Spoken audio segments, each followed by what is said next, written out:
What is up, guys? Welcome back to another episode of Burger Cup 25. In this Burger Cup 25 episode, we are getting into episode 2, and which means we are going to find our second quarterfinalists. And for this one, guys, we are getting into a lot of really interesting games. We're going to watch a lot of strong players. But before we do that, guys, I want to talk about what happened in episode 1. So, guys, right now I have spoiler filter on. If you guys don't want the spoilers, you should actually just watch the first video because there was some fire games in there. Very interesting build orders and back and forths. But for this one, guys, I will remove spoiler filter in 3, 2, 1. Bam. All right, let's do a little bit of a breakdown here. So, All-Seeing, as you can see here, he's the first guy who got to the semifinal. He was the strongest of all the guys up here. And let's break it down. So, All-Seeing, he started in round 1. There were some players that got buys. Alpha Legion, Nerfi, and Monera got some buys. But All-Seeing had to go up against Den Superman from the get-go. And this one was an absolute, dogfight. I don't actually know how to describe it. I felt like Den Superman and All-Seeing didn't perform their highest level whatsoever.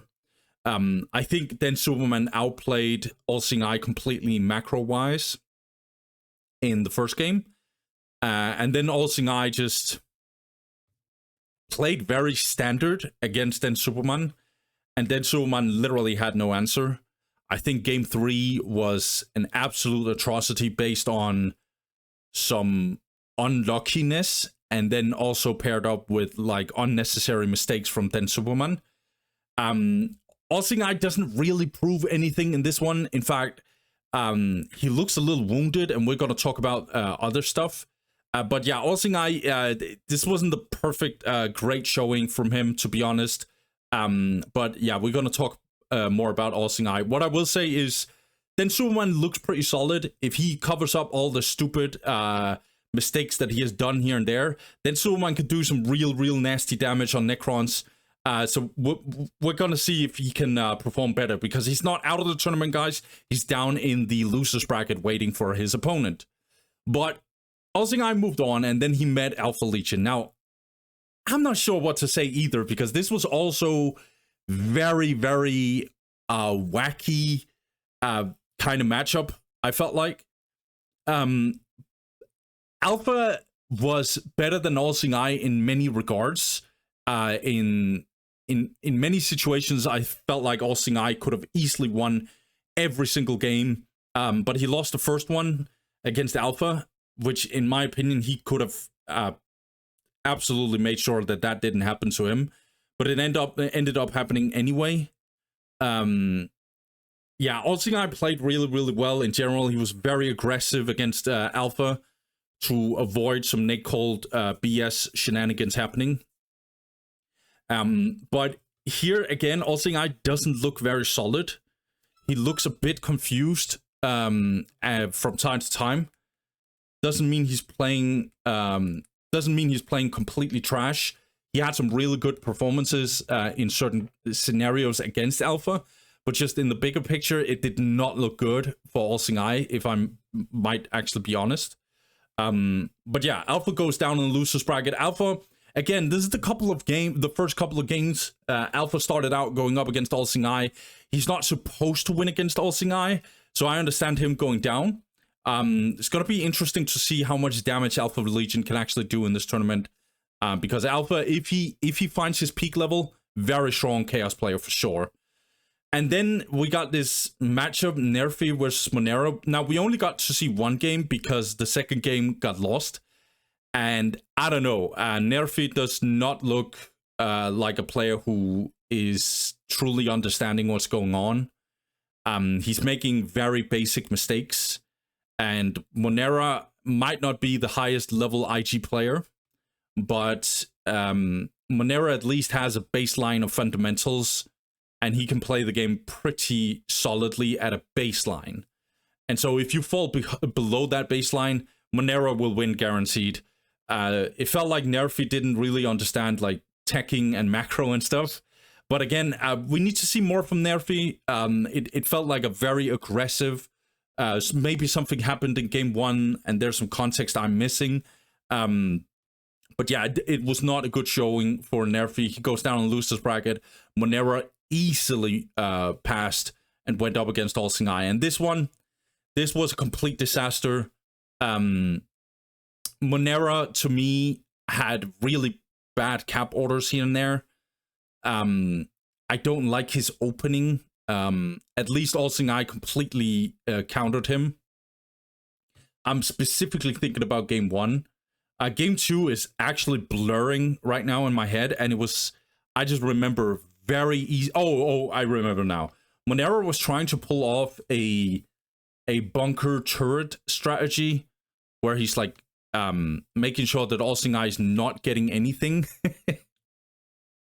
and being contested on the map completely. But Monera just completely fumbled, and the strategy was not executed very well. And then All Seeing Eye was just like, okay, this is a free win. So a lot of like wacky games. There was no clean games in these best of threes whatsoever.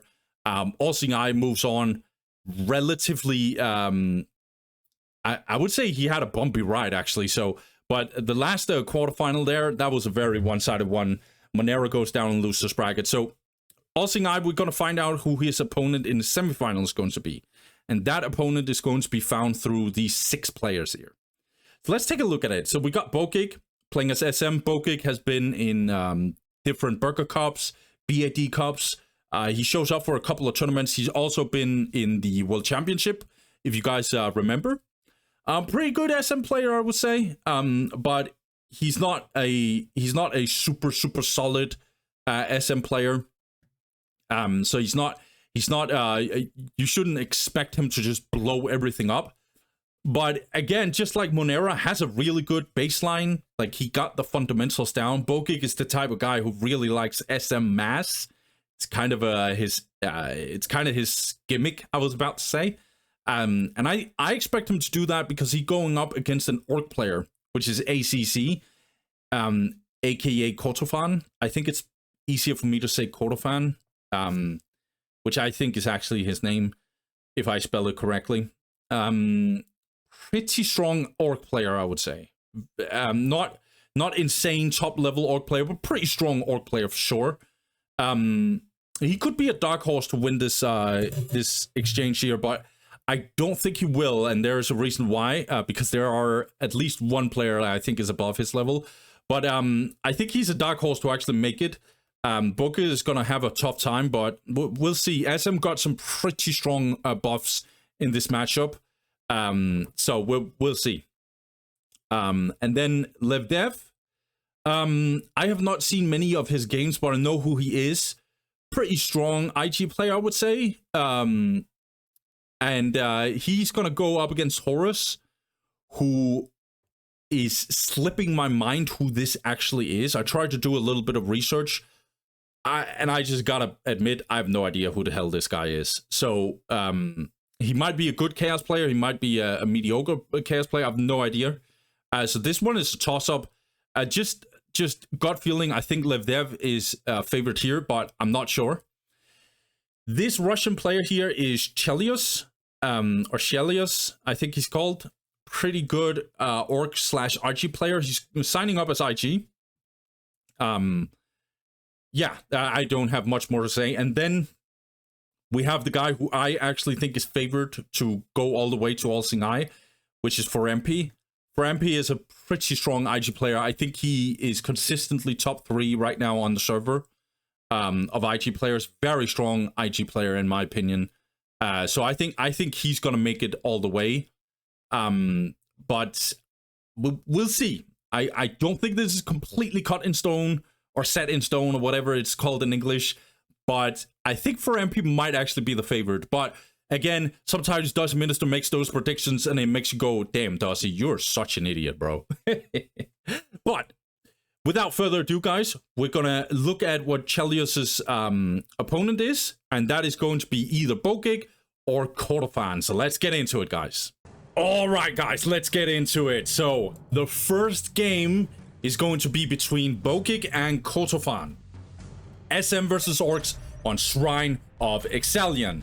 On the bottom side, we got Kotofan. Kotofan, he is going for 2 Slugger Boys. Gretchen will go for the Du Bois Hut and maybe Generator, question mark? Okay. So he goes for the standard build order. We can talk a little bit about why that might be a little bit of a risky pick. We'll see. On the top side, we got Bogik. Bogik, he goes for a Scout, Servitor, 2 Scouts, and Chapel Barrack.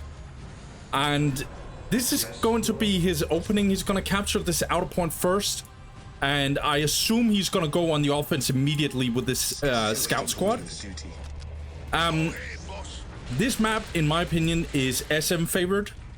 I would maybe argue it's very SM favored. It's not completely hopeless for Orcs at all, but it is definitely a tough one. A lot of Orcs have a tendency to actually start War Banner on this map now because of how strong SM suddenly got in a lot of straight up fights early game due to the infantry high buffs that Tactical Space Marines got. Yeah, it can be very, very tough for Orcs on this map. It's very fight heavy, and it's from the straight get-go. We're already getting it. Bogik is gonna attack on this front. He's gonna get a good decap, I assume, yes. And he's also gonna attack with the Space Marine squad on the other side. Let's see. Bogik might actually get out, but his model here is actually stuck. This is a way... Oh, yeah, okay. So Kotofan actually messed this one up. But this is a thing you can do with the Gretchen squad and the Slugger Boy squad. Just surround the Scout squad. Already, as you can see, Shooter Boy's taking a really, really good damage now because of this change. Okay, but Big Mick already getting in. This is a very risky decap by Bogik. He gets the decap, but at what cost? He's going to lose 1, 2, 3 Tactical Space Marines. He's going to get out with 2, with one of them being reinforced in. That's not even close. That's not even close to being worth. However, Bogik is going to keep on going. He's going to keep on decapping. Gonna have the Force Commander out now. So, let's see Bogik. Economy 62 to +0. Very, very iffy situation for him. He has the stronger eco, but that'll change, I think, because Kotofan just needs to lick his wounds. He's been decapped 2 times in a row. Is it gonna happen the 3rd time in a row? I don't think so. Both times in a row, actually, now that I'm counting. But yeah, 3 Tactical Space Marines is absolutely atrocity. 150, yeah, 150 requisition, that's crazy. That's more than a generator.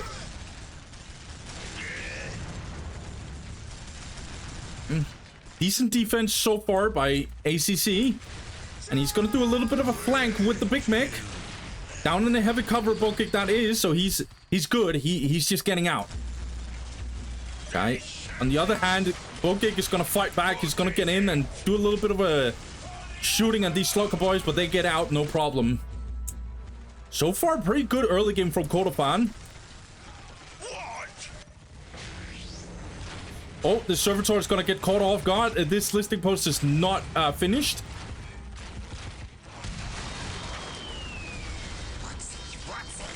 Okay, Slugger Boys got very much murdered. Now they're in the listing post, though. It's like the Gretchens are now infiltrated. No. No, they're actually getting out.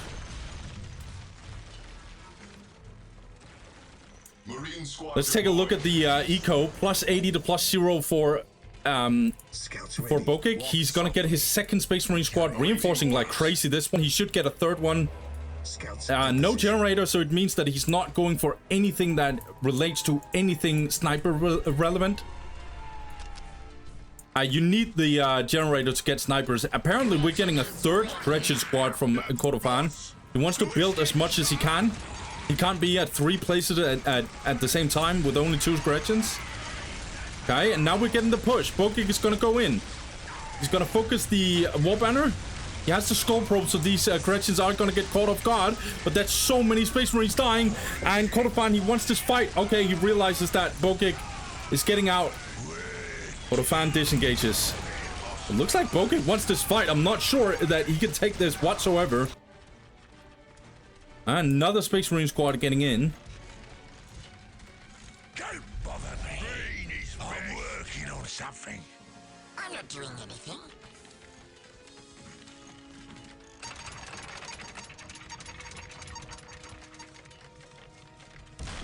Alright, Pilo Gun's finally getting in for Kordofan. It's gonna go tier 1.5. And Bogik is finally gonna go for the sniper training, but he has no generator, so this is actually really bad in my opinion. You cannot get snipers if you're not, if you don't have power. Oh, Bogik, this is not good, mate. He's reinforcing like crazy, so he cannot build generators. He's just reinforcing them. Praise the Emperor. Okay, Kordofan, 104 to plus 10. That's really, really good. Finally getting the Heavy Boy armor. Gonna get the Stone Boys. Doesn't have the Stone Boy Knob Leader yet. Gonna get the Knob Leaders on the Shooter Boys. That's interesting. Okay, Bogik's gonna go in, but in comes the Stone Boys immediately.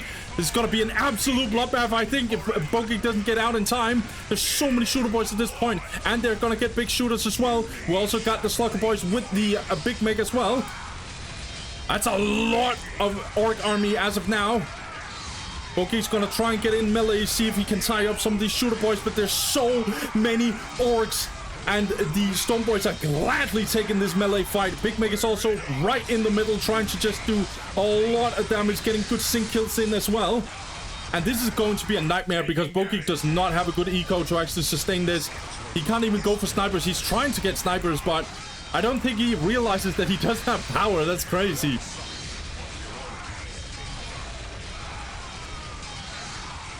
Okay, Kordofan needs to be very careful, actually. His Big Meg is really, really low. He's not controlling his Big Meg. Kordofan, what are you doing? This is such a throw, mate.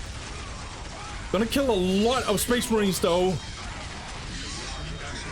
Gotta pay attention to eco. 104 to plus 20. Second generator kicked in for Kordofan. That's really good. Got the Blastia research now. So the ACC, aka Kordofan, is gonna absolutely slaughter these guys. Force Commander, he's the only hope for Bogik. The Force Commander is still relatively healthy regardless of everything else falling apart for him. But look at all these turrets. Look at all this shooting from the defense of Kordofan. This point is still secured by Kordofan, so it's only the critical location here for Bogik that's in his favor. Otherwise, Bogik can't really find any kind of advantage. And speaking of advantage, there is absolutely nothing that can save Bogik at this point. Gonna get free shooting with the Blastia research from Kordofan. There's going to be bullet holes in every single one of the Space Marine squads. It's just gonna get completely wiped. Look at this complete bloodbath. There's no snipers. And he's still having them on Overwatch. That's crazy, mate. Yeah, Bogik completed through the game. I'm just waiting for the GG at this point. This is complete insanity as of now.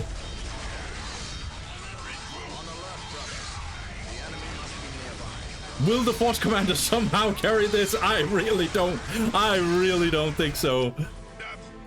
Yeah, even Big Meg is now coming in.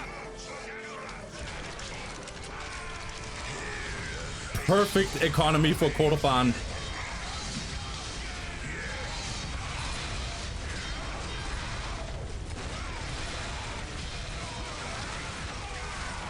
Yeah, GG.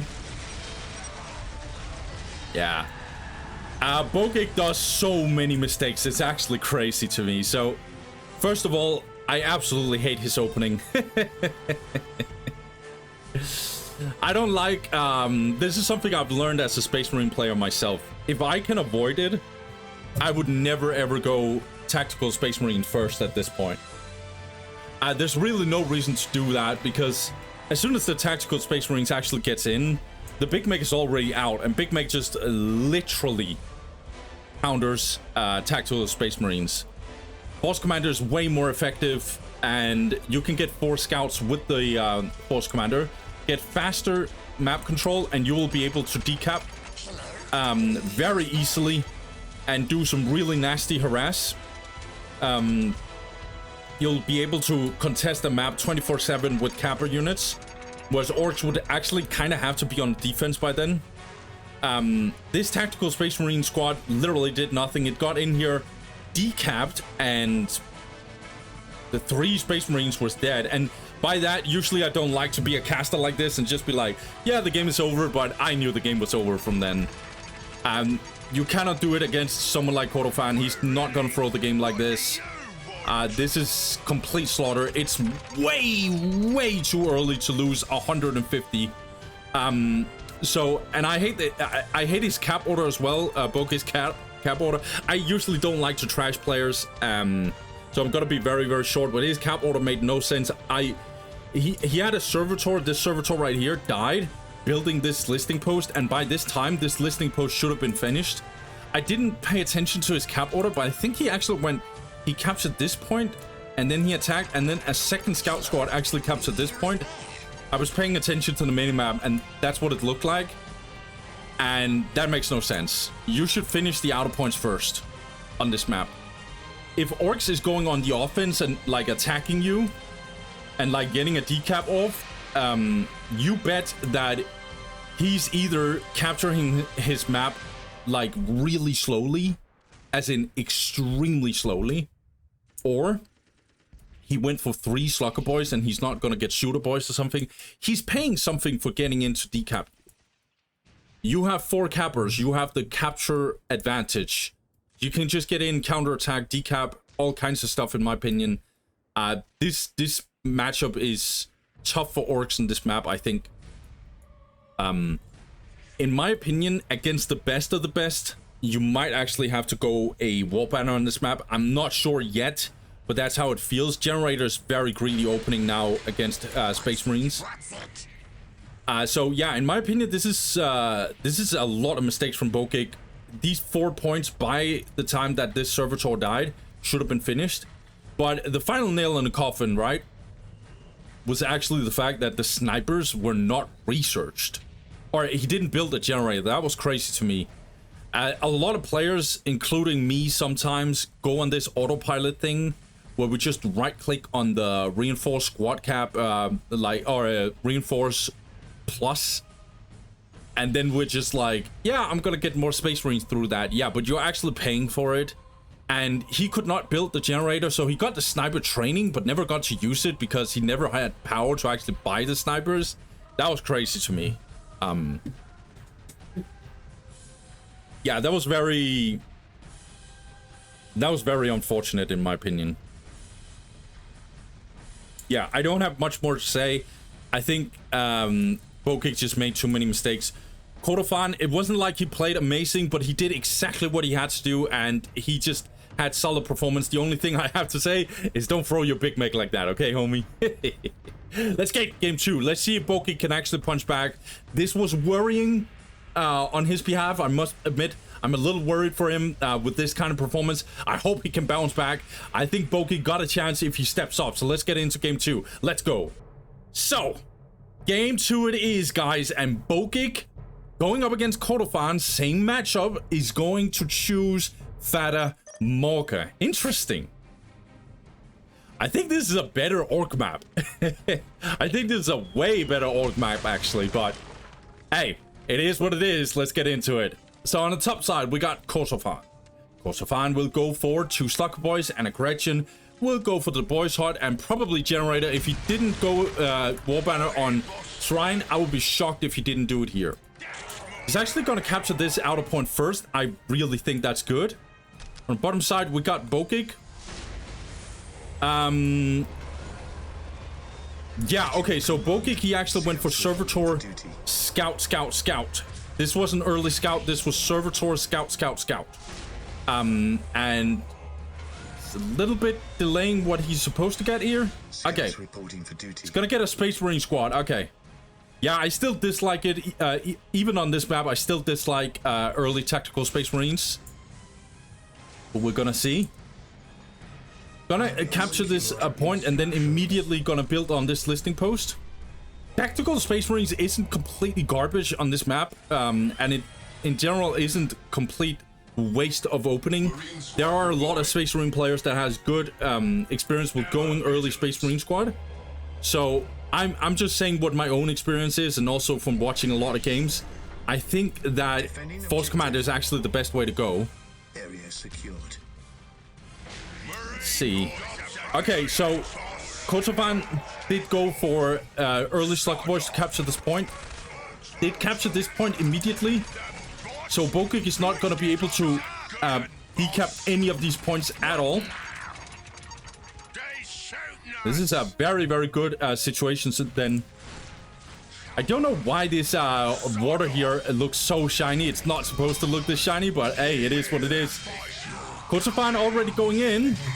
Gonna tie up the Space Marine squad. They're gonna lose very, very easily. But the Shooter Boys are also coming into the mix.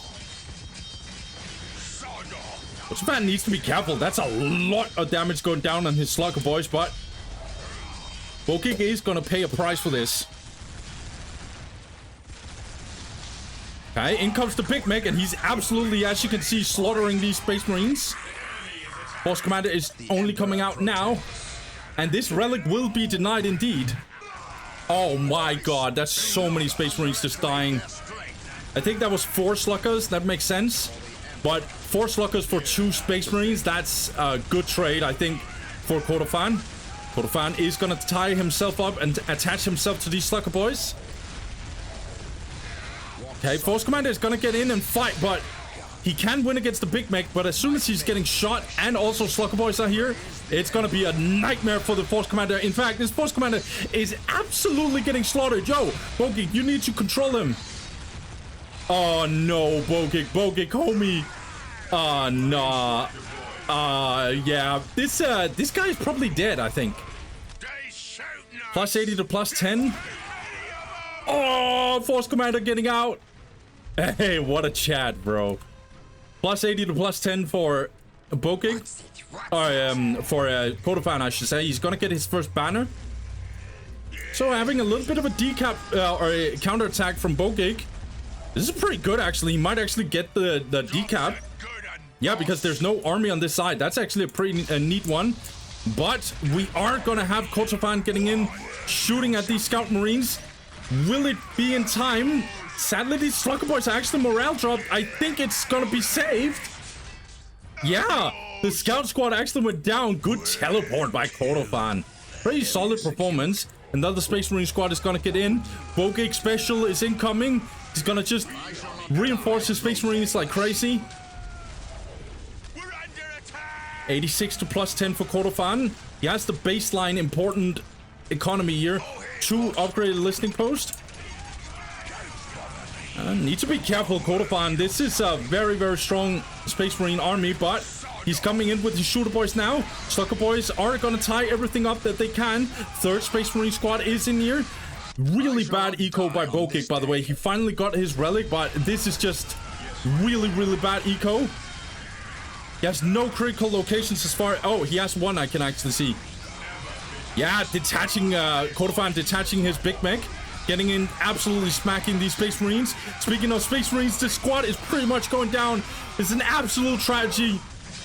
Bogik cannot win this fight whatsoever. In fact, he's losing it back and forth. 24/7 Slugger Boy squad does go down, however. But so many Shooter Boys. Even the buffs cannot save Bogik here. This is way too much. Yeah, and Force Commander, by the way, he got instantly killed.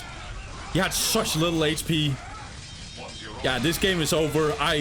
Bogik might as well just leave the game here. He's saying GG.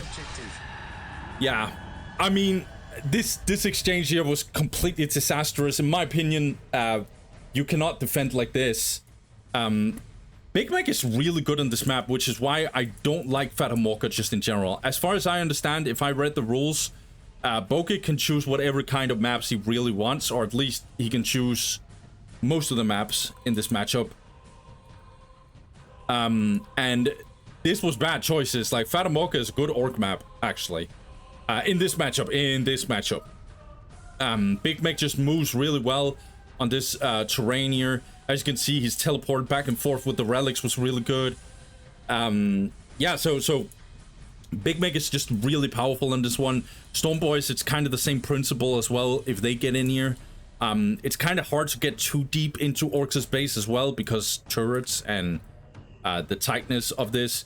You can get some good war banner and stuff placements on this map. So there's a lot of things that's good for orcs on this map. It's not the best orc map on planet Earth in this matchup, but I'm just saying I'm not sure why we're choosing this map, basically. But yeah, Bogik just got outplayed on every single... the only thing where it looked good for him was this decap, and then Hodofan was like, nah, bro, you're not even having that. This murder here was just completely destroying Bogik, especially the Force Commander getting that low. That was an absolute disaster. Like, you can win one-on-one against a big mech, but you cannot win if he has boys. If he has boys, his homies around him, then yeah, you cannot win that exchange, honestly, mate. Yeah, this was a slaughter. Bogik handedly lost this. I think Hodofan is performing really well. He needs to be tested against other players, in my opinion, but this looked really, really good for him. Well played to Hodofan. He moves on. Now, we're gonna get the next one. I think it's going to be Horus versus Levdev. So, yeah, let's get into it. All right, guys. So the next best of 3 is going to be Horus playing as Chaos going up against Levdev. And I forgot, Levdev is actually the player called Lord Balmond. Lord Balmond, he's going to start on the left side, and he's going to go for a Tech Priest and 2 Guardsmen. We'll go for the early Infantry Command and a Plasma Generator. Very early Tech Priest usually indicates some sort of turret rush. We'll see. And on the right side, we got Horus. Horus, he's going to go for a Cultist Squad, Heretic, and then 4 Cultists right after. We'll go for the Chaos Armory and a Plasma Generator. Also, this early Heretic also indicates that there could be a turret rush as well, so we're going to see. But obviously, this is Nate Cold Armory and Generator instantly. This is Nate Cold for sure. Nate Cold, as I've already stated, got heavily nerfed in this current patch for this tournament, 2.8. Very, very heavily nerfed. And we already saw how it did struggle against All-Seeing Eye in the SM versus Chaos matchup. We'll see how it's going to work against IG. From what I can tell, IG has a way better opportunity to play well against Nate Cold now. However, it was also absolutely unplayable for IG for the most part, so we're going to see. Lord Balmond, he's going to get his inner points first. Does get early eco. Already in with the Nate Cold. And as you can see, doesn't really deal the same damage to these guardsmen.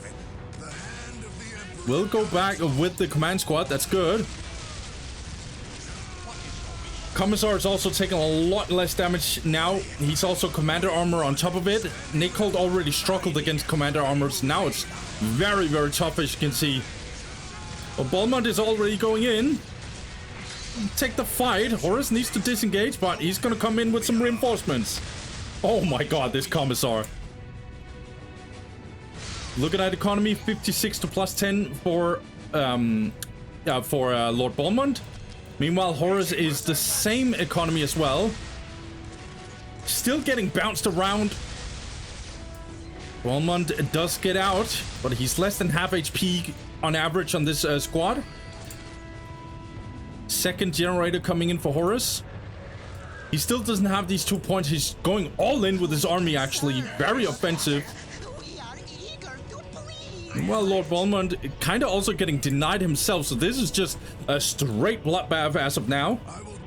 But Lord Balmond will do a little bit of a counterattack, see if Horus has actually taken this point, but he sees that nobody is at this point now. He might actually capture it himself. He is. Let's see. Horus just gonna look for some openings to do some damage. Will capture this point himself. Another Commissar coming out, so Lord Balmond actually wants to fight this out, but this is a very good catch so far for Horus. Gonna deal some pretty good poking damage. This priest is very close to going down. Yeah, the priest actually goes down. That's really, really bad. Lord Balmond needs to get out. down in the light cover though, so that's good. But if this command squad somehow gets killed, then it's gonna be bad. Oh, I forgot. There's also disgorgement though. And another commissar is coming in. Lord Balmond is not turning around. He's gonna stay here. He doesn't care about his priest going down. Horus is going tier 2, however. He's 74 to plus 20. We'll get some more eco. These guys are idling right here. It's not too good. This command squad is very, very low, but we are seeing some back and forth. We're also having grenade launches from Lord Balmond. Okay, interesting. 74 to plus 20. This is very low eco for Lord Balmond. He went tactical control instead. That's crazy to me. Very interesting that he does that, though. Tier 2 coming in for Horus. It's going to be a good out-taking situation. He's going to improve his economy, but it's only going to be 86 to plus 20. There's not going to be good eco either. I think this is too early tier 2 for Horus. We got grenade launchers versus grenade launchers, guys. Oh my god, these cultists are getting completely slaughtered. But Balmond wants to fight.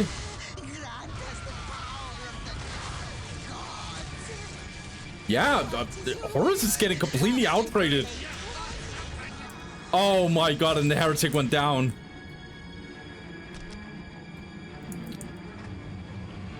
Yeah, he's floating a little bit. He wants to get tier 2. Lord Balmond, that is. He needs to build this listing post, though. He's going tier 2 now. Tier 2 is pretty much kicking in for Horus. He's investing a lot in eco because he pretty much got no points. He only got these 4 points on a map like Quest Triumph. That's crazy. What an absolute bloodbath. What the hell am I watching? Turret being built by Lord Balmond. I think he's expecting some early vehicles now. He would in theory be correct, but Horus cannot sustain it. His economy is trash. He's tier 2 as of now, but it really doesn't matter because he has a lot of stuff he needs to invest in already, which is improving his economy. But Balmond, on the other hand, is capturing the map a lot. He's gonna get another heavy bolter turret. He wants to protect his generators. Really good choice. Wants to protect the relic. He wants to protect his generators. This is really good choice for him. So he can make missile turrets as soon as Hellions, or not Hellions, Hell Talons will get in. He's scanning as of now, and he knows that Horus is going tier 2, or he is already tier 2. He's going tier 2.5, in fact. 92 to plus 40. So Horus got really good economy now, compared to the fact that he only has 4 points. But he has 4 LP2s. Problem is, he took so much time to actually invest in this, and now he's in a really weird spot. But Balmond, he's transitioning way more healthy into it. So even though Horus actually got tier 2 before, it's not looking as smooth at all. His advantage is not that great.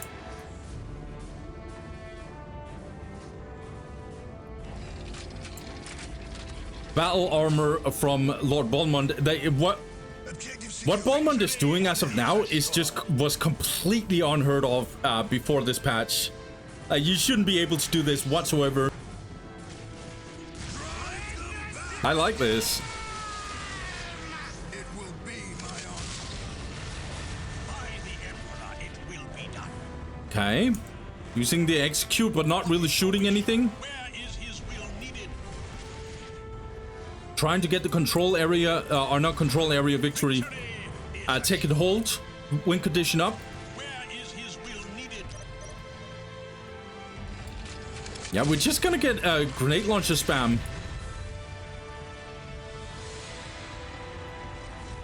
Turret being built by Horus.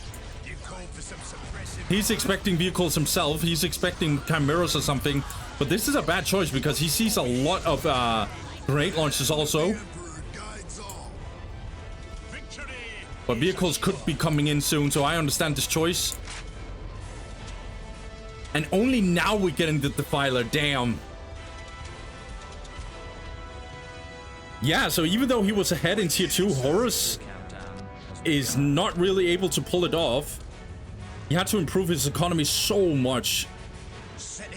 Does have the what's it called? He does have the global as far as I can see. Let's get the Chaos Temple. Interesting.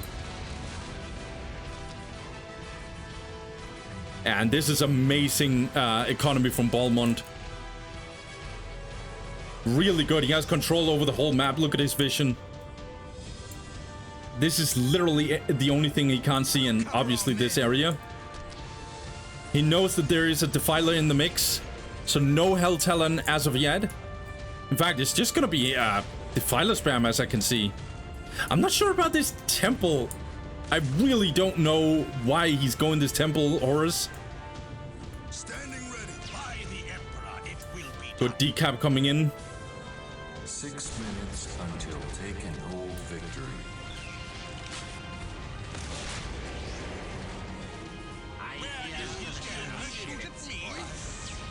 Victory is assured. Good decap from Lord.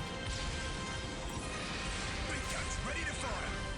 Yeah, and heavy weapons team. Balmond is kind of just bullying Horus as of now. Chaos Space Marines are coming in. He's gonna go for some heavy bolters, I assume. Weapon specialization came in for Balmond, though. By the Emperor, it He has no priest, by the way. That's interesting. But finally, the mechanized command is coming in. Gonna get some sentinels, most likely. A chimera, too. Complete fortification of Balmond. If Horus somehow wins this, I don't know, mate. That'll be crazy, dude. He does, however, have the smoke launchers, which is absolutely crucial in this matchup if you go Marines and you see grenade launchers on the other side.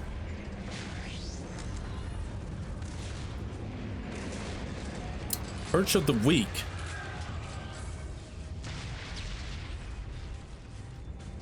Horus's economy 104 to 79. No lord and no sorcerer whatsoever. Loading a little bit like crazy, but he already got the global. He has for power as well, so he has double global, which is why he has a pretty good economy, taking into account that he only has 4 points.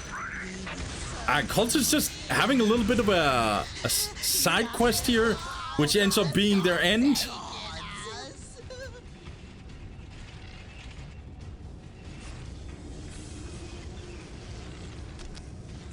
Yeah, Lord Balmond is just gonna go tier 3. I don't know what Horus is waiting for, because this game is pretty much GG.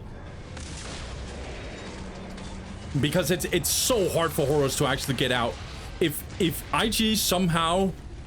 You know, IG is this bunker race, right? They're really, really strong. If they can set up a fortification, it's almost unbreakable. However, what if IG gets to do that, but closer to your base, like outside of your base? Oh man, that sounds completely unplayable, in fact. The take and hold situation is also gonna be a nightmare for Horus.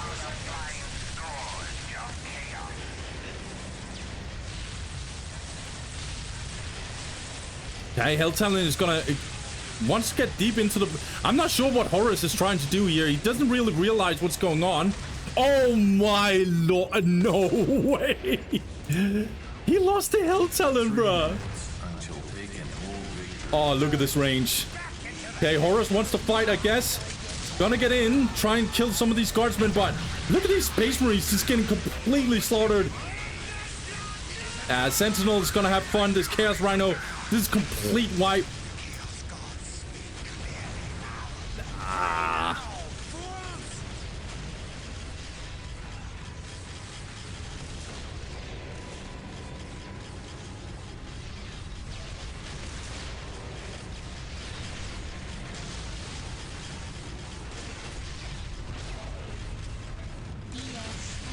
I'm not sure what Horus is supposed to do. He didn't even upgrade this turret, and now it's just gonna go down for free.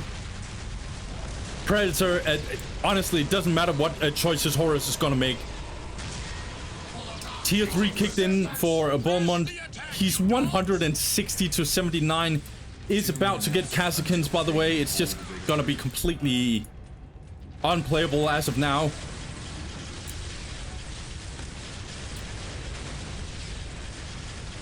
Balmond basically just have everything he wants, and Horus is just extending the inevitable. I mean, take and hold will end this game for sure if Balmond is not doing anything, or if Horus is not doing anything.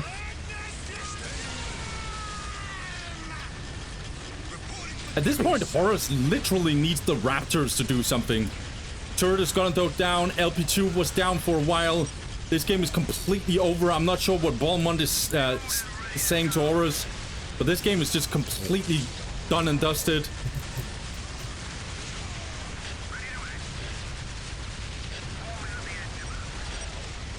Yeah.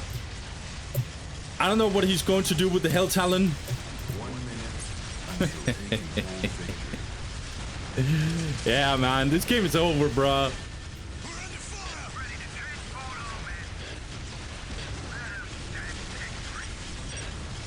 No idea what they're talking about.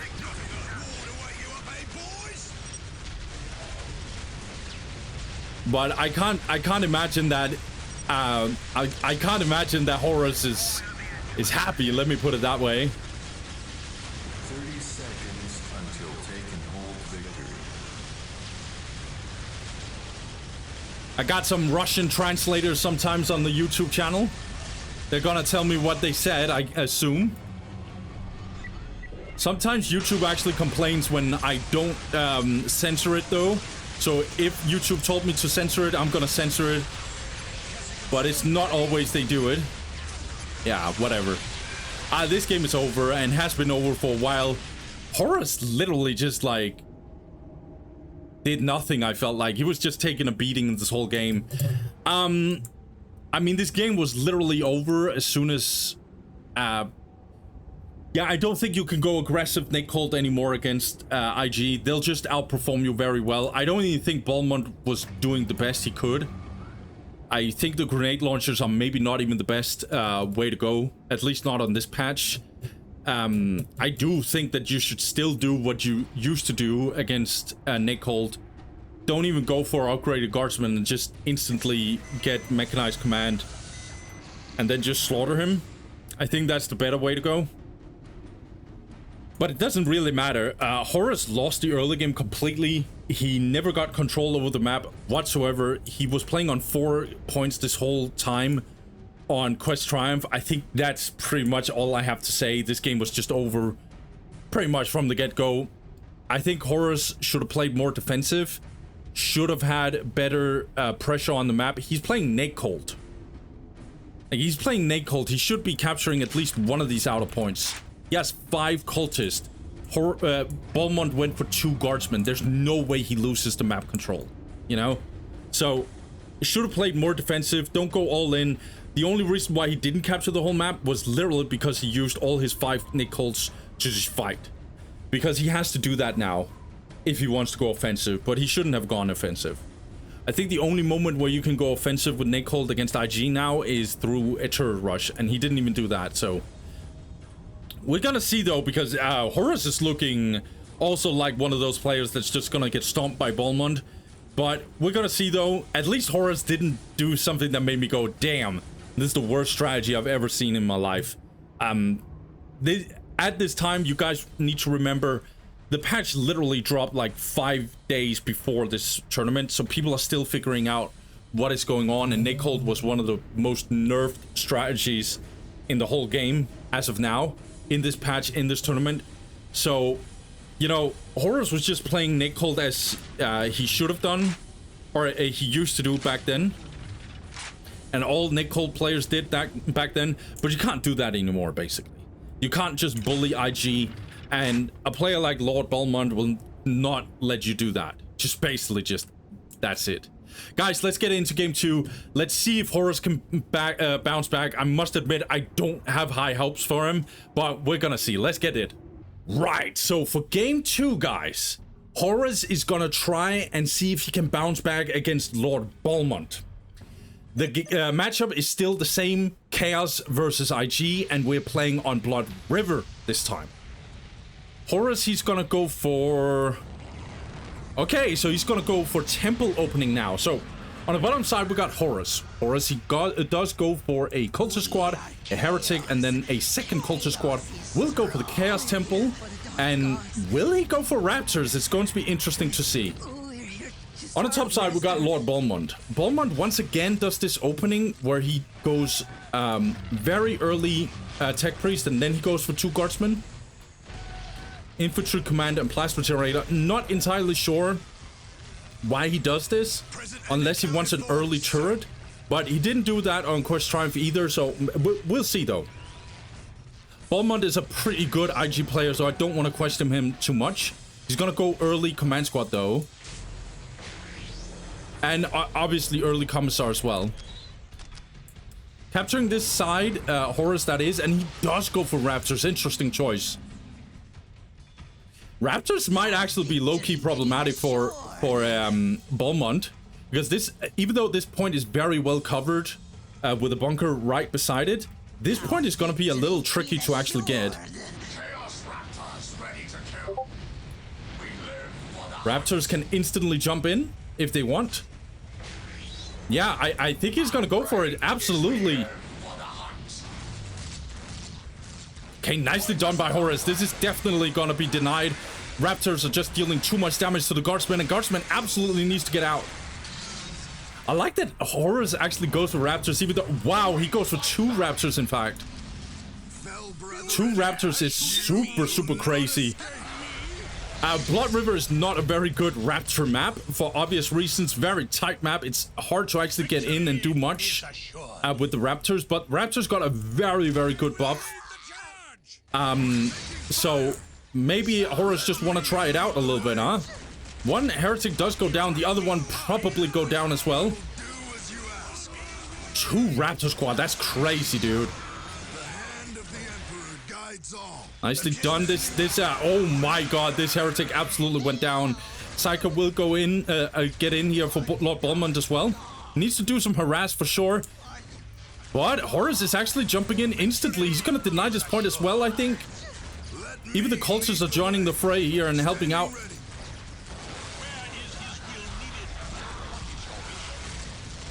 Let's see here. One guardsman will go down, I think. No, but we're gonna get the decap, I think. Yes, we're gonna get the decap. Nicely done. Balmond is actually kind of under pressure. Need to get out though, Horus, because now infantry command and stuff is already bunkered up with some builders that's gonna shoot out of it. Not a bad early game from Horus, but Balmond is definitely fighting back. He killed 2 heretics for sure. Also, I think the 1, 2, yeah. So the cultists actually went down. That's crazy. That's important. Yeah, that was a whole cultist squad just dying. That is very, very important. It means that there's only 1 capper left to actually capture the map while Horus is on the offense. I assume Horus will keep on going for this point, so he can deny it. And Balmond would be forced to actually keep on defending this area, but he actually gets the point. That's crazy. Chaos Marines being built by Horus. But yeah, you want more than just 1 capper unit to actually capture relic and critical locations, while Balmond is clearly on the defense. But speaking of Balmond, he's already getting in. He killed another heretic. Gonna kill the 4th one, I think. Oh my god, that is very, very good. Does deny this area though. Horus is definitely fighting back. I like it. Also upgrade this listening post, Horus, that is. I really think that's interesting choice. It gave him more eco, just extra good eco, because like he was not finishing the LPs and stuff in time. So it gave him a little bit of a compensation. Actually destroying this point, that's crazy. Horus gets the decap. I'm not sure if this is worth, because that's a lot of Raptors dying. But 56 to plus 30. By the way, why is Balmond getting this 3rd generator? As I've said a couple of times, I really think Balmond is a good IG player, but this is a mistake. Even he would say this is a mistake. Look at the float he got. There's no reason for him to get this 3rd generator, I think. Because he cannot upgrade these listening posts because he needs the requisition, and he has very little requisition income. But he's gonna fight 24/7 Horus, so he won't be able to use the power, if that makes sense.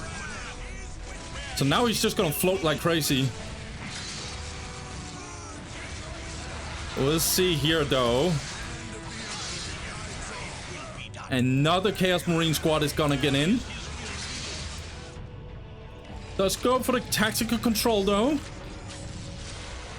Needs to kite it out. Builder does get killed here potentially. Good denial here once again by Horus. This is so good. Balmond is kind of under pressure, I think. Horus needs to kite it out with these Chaos Marines. They cannot fight in melee against this command squad.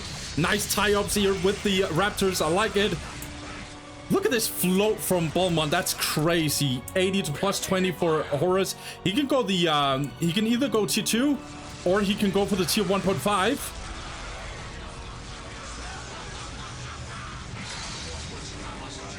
And only now he's getting the relic. This is why, like, losing that culture squad was absolutely atrocious. Now grenade launcher is gonna get in. This is really good from Balmond. He absolutely needs some power right as of now. Raptors needs to be careful. Horus doesn't have a unlimited amount of requisition to just reinforce them 24/7. He needs to get out. Balmond does survive the onslaught. And he's going tier 2. Battle armor kicking in. Standing ready. Where is his real needed? And kill machine spirit for our sake of their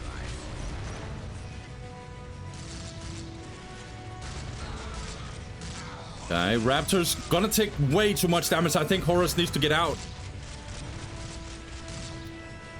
This is kind of a back and forth. It's not like high level gameplay, but I absolutely F with this. I really think this is great.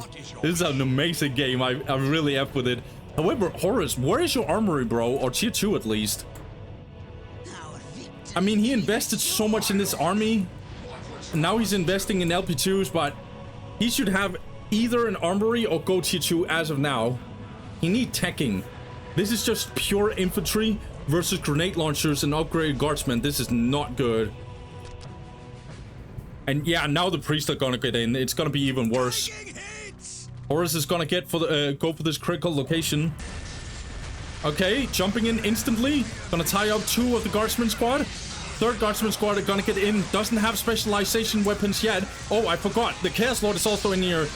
Chaos Lord is gonna bash it out on this command squad. Does kill the tech priest potentially. Will this get finished in time? I'm not sure.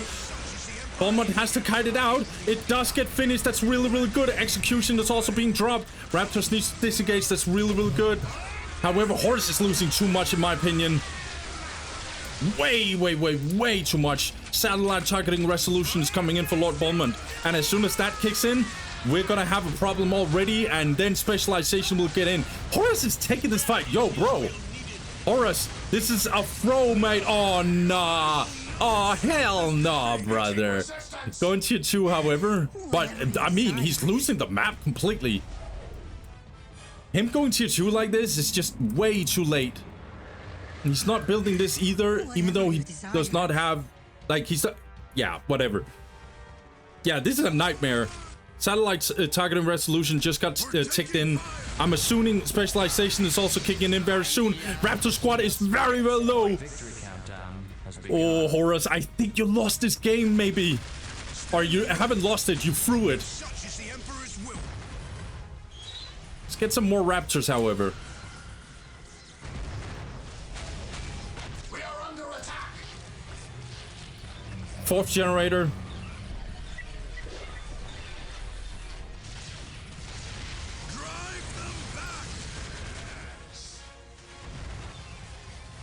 Yeah, specialization is coming in. As you can see, pretty heavy nerfs to plasma guns and stuff towards this listening post. It's not taking as much damage as it should. Well, I'm happy about this nerf though. Chaos Marines needs to disengage. This is gonna be a nightmare if they stay. Oh no! Raptors too low. Chaos Marines pretty much non-existent. There's no armory on the side of Horus. Yeah, he's gonna lose his Chaos Temple, I think.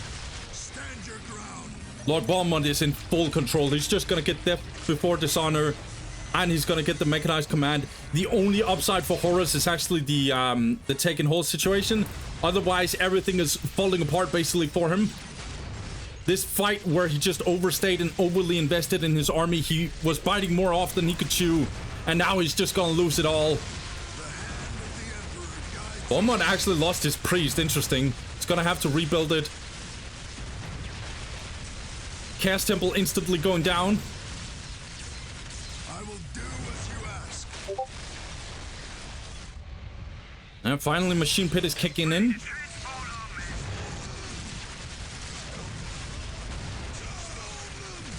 Defilers, man. Will Defilers do its job? Defilers is definitely going to help. I'm not sure what Balmond is doing. Definitive Edition pathing, I guess.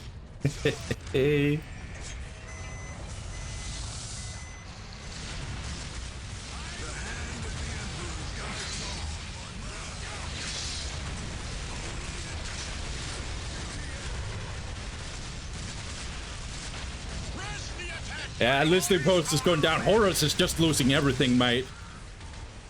And now Horus is in the same situation that he was on Quest Triumph.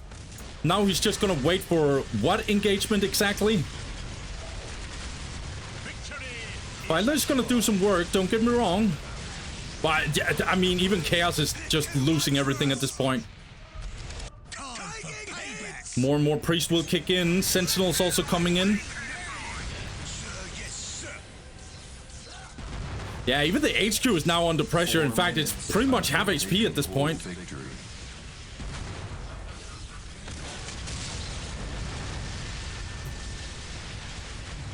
Violet getting focused. Needs to disengage Horus. This is an awful situation for Horus. There's absolutely no way he can win this game, I think. But he's gonna try anyway. Gonna get in with the Raptors. Gonna shoot with the Defiler. Defiler is definitely gonna help it out. Okay, Balmond making a little bit of a mistake here. He should disengage. I think this is a little too much for him. In fact, he's losing a lot of guardsmen. Defiler's getting focused by the Sentinel, but the Sentinel is gonna get in and absolutely smack the hell out of the Sentinel. In fact, the Sentinel instantly goes down. That's so many guardsmen just dying. Oh, Balmond, don't tell me you're throwing this game, mate. Okay. Horus is punching back. I like it. 3 minutes. Hey. Not bad, not bad. 117 to plus 50, though, and Balmond is going to 3. Meanwhile, Horus, pretty bad eco, but, I mean, he lost 2 points. 2 LP2s and stuff. I mean, it could have been worse.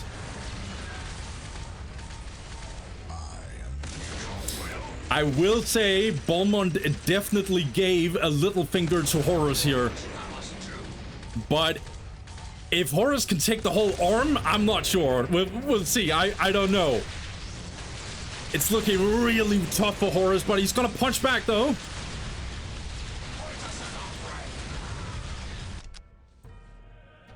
Plus 50 to plus 117. Balmond could just go for the power global instantly. It's so cheap. In fact, I'm shocked he doesn't go for it as of now. He could have had it way earlier. Until they can hold victory. Balmond is trying to be a little patient here, I think. There's no reason to just take a fight. He knows that he's way ahead of Horus. Only now Horus is getting an armory. That's crazy, dude.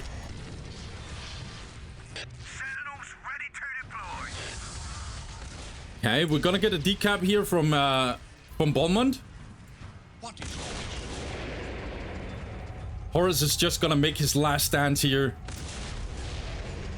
Standing ready. Hell Talon getting in.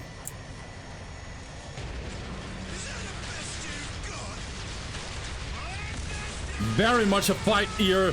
Horus is definitely gonna get focused. Yeah, now, yeah. Oh, Lord. This is gonna be a nightmare. The heavy weapons team is in such a perfect spot. 1 minute until they can hold victory. Hell Talon is it. Wait. Balmond, you need to stop the take and hold, mate. Don't tell me you're forgetting it, mate. Okay. Horus is gonna focus these plasma generators. I mean, Balmond is definitely gonna win this game here. He's just gonna push. He just needs to take a decap. Balmond, don't tell me that you forgot, mate. Balmond. 30 seconds. Bruh, nah. Balmond, don't tell me you're forgetting. Ah, hell nah. No. He cancelled the decap, bro. And he's only now realizing because the ticking is happening. Ah, nah. Hey, we've all been here, huh? Taken hold victory. Oh yeah, I know. I love when these type of games happen. I don't know if I love them. I mean, Horus did fight back in this game. He definitely fought back. I think Horus did his thing in this one. He made some massive mistakes, overly invested in his tier 1 army without going tier 1.5 or tier 2. Massive mistake, in my opinion. He went way too far behind in tech and eco because of that. But yeah.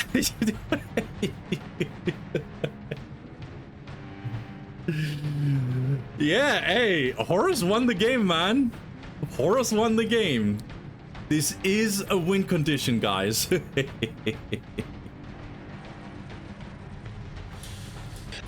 Oh, damn, that's a tragedy, bro. That's a tragedy for Balmond. He lost game 2 because of that? Okay. Let me just make it very clear. Everyone has tried this. Everyone who has played Dawn of War Definitive Edition, or just Dawn of War in general, have tried this. They've tried to just forget about something. He clearly was probably control grouping his sentinels, and then he chose all his sentinels to attack one, and then he forgot that he was probably, like, I'm not sure. Sometimes this happens. And if you don't pay attention, yeah, this type of stuff will happen, basically. So, yeah, hey, both players are making mistakes. Lord Balmond is definitely making mistakes. He's not paying attention in this case, but to be honest, everyone has tried that. Even I've seen some of the best players forget about this kind of stuff, so... but yeah, Horus did fight back. Will he take this opportunity? If he wins this best of 3... that'll be the most hilarious... Nah, whatever. Let's get that game 3. Let's go. Right. So, somehow, guys, we are here. We got us game 3, guys. And, yeah, let's not talk about that second game, shall we? Hey, on the top side, we got Horus. Horus, he is gonna have an opportunity to actually make a huge upset in this one. Let's see if he can take it. He's gonna go for a cultist. We'll go for a heretic and then 2 cultists as well. The 2 cultists right after. We'll go for the Chaos Temple and a generator, actually. Let's see if he goes for Raptors. I think Raptors would be interesting if he does that, but I think he might actually go for the Chaos Lord. Let's see. I think this could actually be crucial. I do think Raptors are better, though, but he's going for the generator. Okay, so he is going for the Raptors. And on the bottom side, we got Lord Balmond. Yeah, he's doing the same opening. He really likes the Tech Priest opening. So he goes Tech Priest and then 2 Guardsmen right after. Gonna get a way faster generator, and he's also gonna get instantly the Commissar, no problem.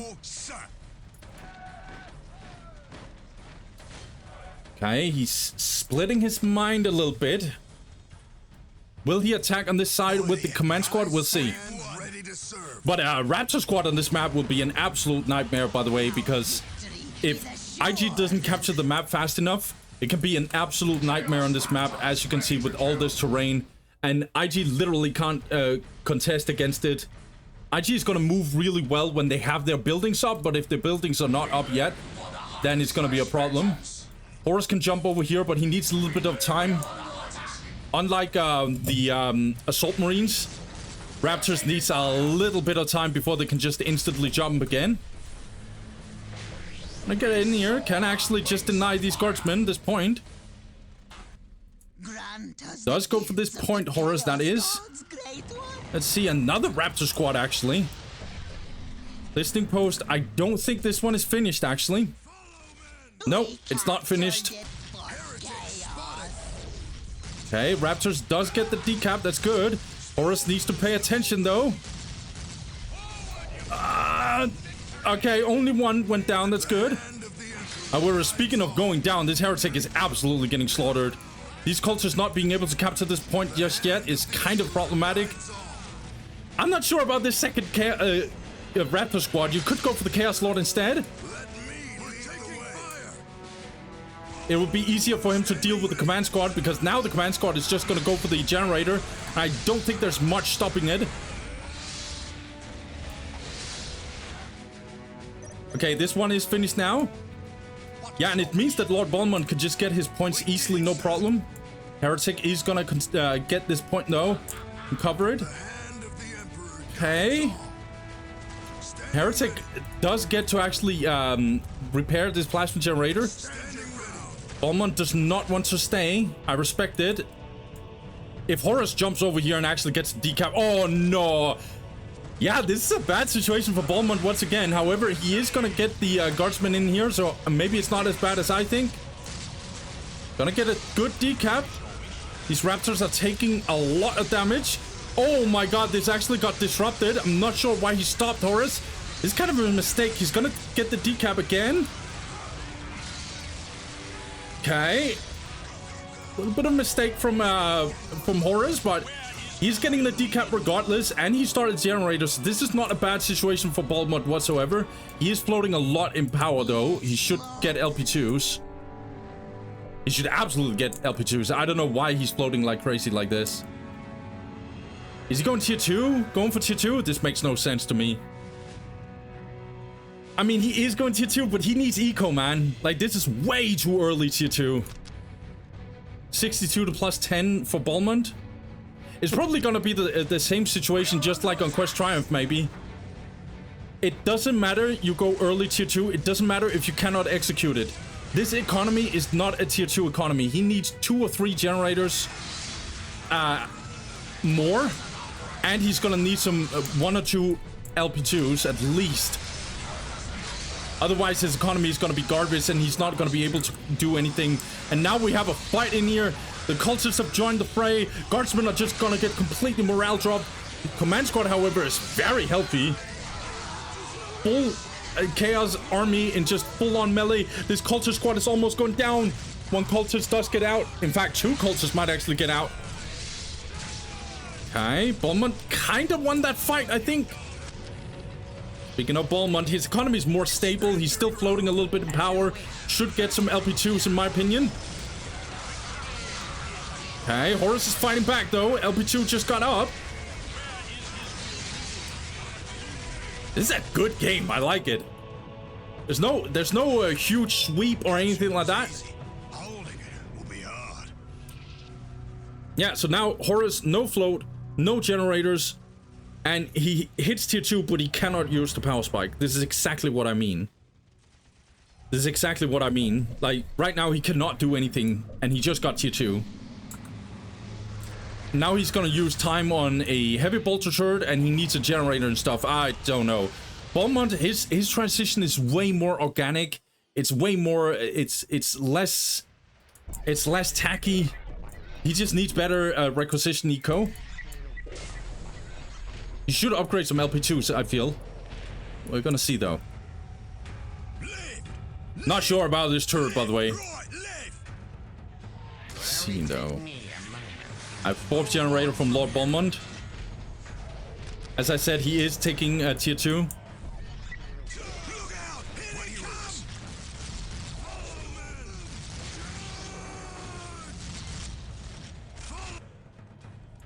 As you wish, so shall it be done.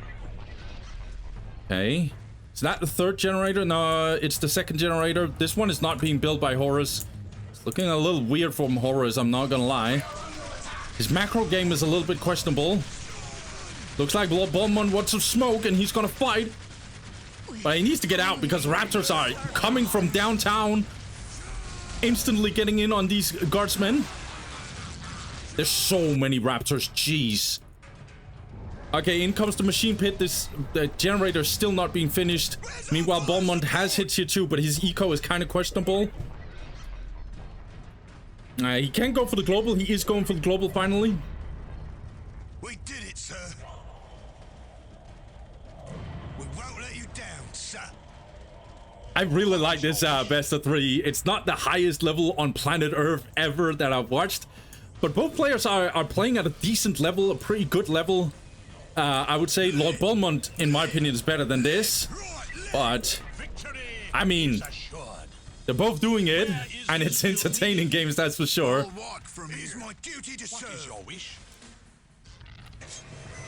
Now he got all the LP2s. Better eco from Horus, actually. 104 to plus 30.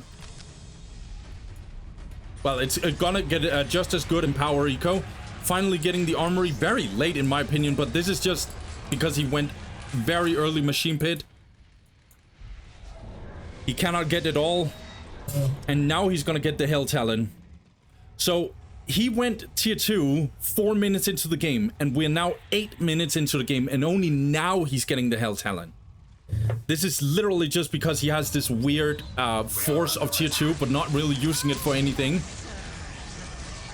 Always make sure you got good eco before you go tier 2, guys. It doesn't have to be crazy, but it needs to be decent at least. But Balmond, look at his economy, is absolutely amazing. 117 to plus 40. He's gonna get the tactic control. Oh, and he's gonna go for the Hellhound. Hellhound is a little bit questionable in this instance. I ain't gonna hold you, but hey, gotta do what you gotta do. These generators are very, very much exposed, actually. Yeah, and this Hell Talon cannot shoot air, so this is a very awkward situation for Lord Balmond, huh?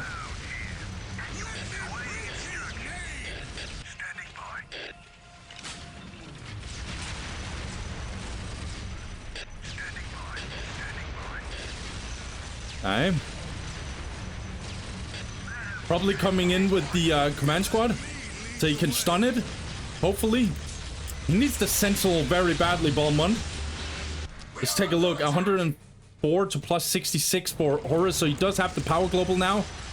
He is going to get the perch of the week. So he's going to go for the Chaos Marines at this point. Unupgraded heavy bolter turret. In comes the Hellhound as well. Raptors are going to try and have a little bit of a fight here, but the Raptors are absolutely getting murdered. They are now morale drop. This Hellhound is so good as of now.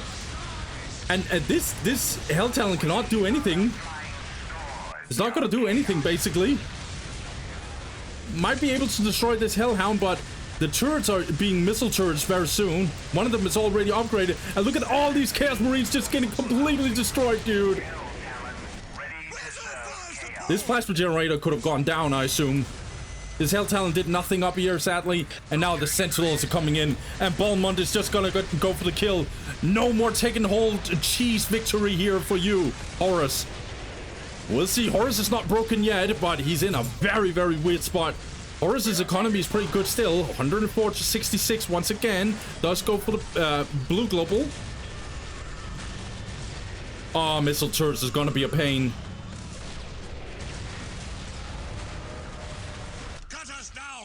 And we will rise.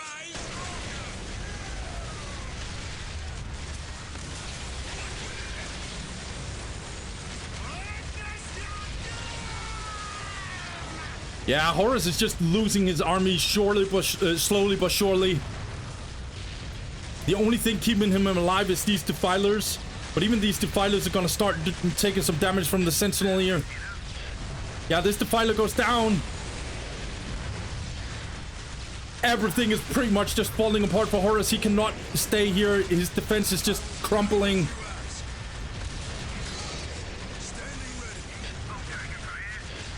Yeah, Hell Talon goes down. I think Balmond is taking it, guys. That second game was a mistake.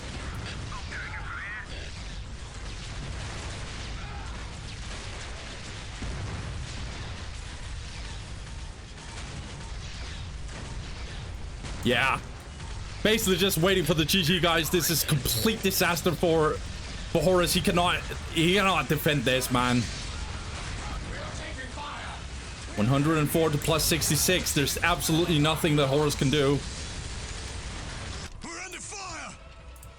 Balmond just chilling. Doesn't even glow for the power global, even though it's literally for free.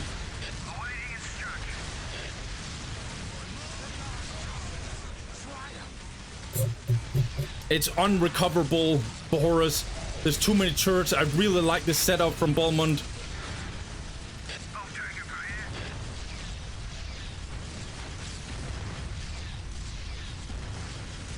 And when the machine pit is it's gone, it's basically just GG. I wonder why Horus is not saying GG, because it is GG. It's complete GG. He cannot win like this.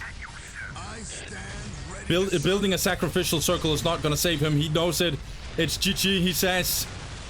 It's going to delete all his buildings. Yeah. I'm going to be very, very short because honestly, I could go into all the nitty-gritties and details. We can even question whether or not the power generator opening was even a good idea. In fact, I think that was a bad idea. Should have just gone hard with Raptors. But honestly, mate, I honestly don't get why Horus is going this early tier 2. It's way, way too aggressive. And you saw how he didn't even, like, tier 2, hitting tier 2 in of itself doesn't actually give you anything. Well, if your Necrons, I guess your flayed ones are getting HP and your Necrolord and stuff, like, we could talk about that, sure, but, like, you do understand what I'm trying to say, right? Tier 2, as it kicks in, does literally nothing. It gives you access to stuff that is very much stronger than tier 1. I know that sounds simple, but that concept is important because subconsciously, a lot of people just goes fast tier 2 and then they hit tier 2 and they do nothing. They literally do nothing because they cannot use their tier 2. I think he could have extended that tier 2 way more. Horus was actually in a good spot. Like, he was decapping here and there, doing some pretty good damages towards Lord Balmond, regardless of the fact that he actually went generator, by the way. So, in my opinion, Horus had every opportunity to actually win this game, but him going this early tier 2 and then literally doing nothing with it is just not good. He should go more eco heavy, get more LP2s, get more generators, and then you can go tier 2.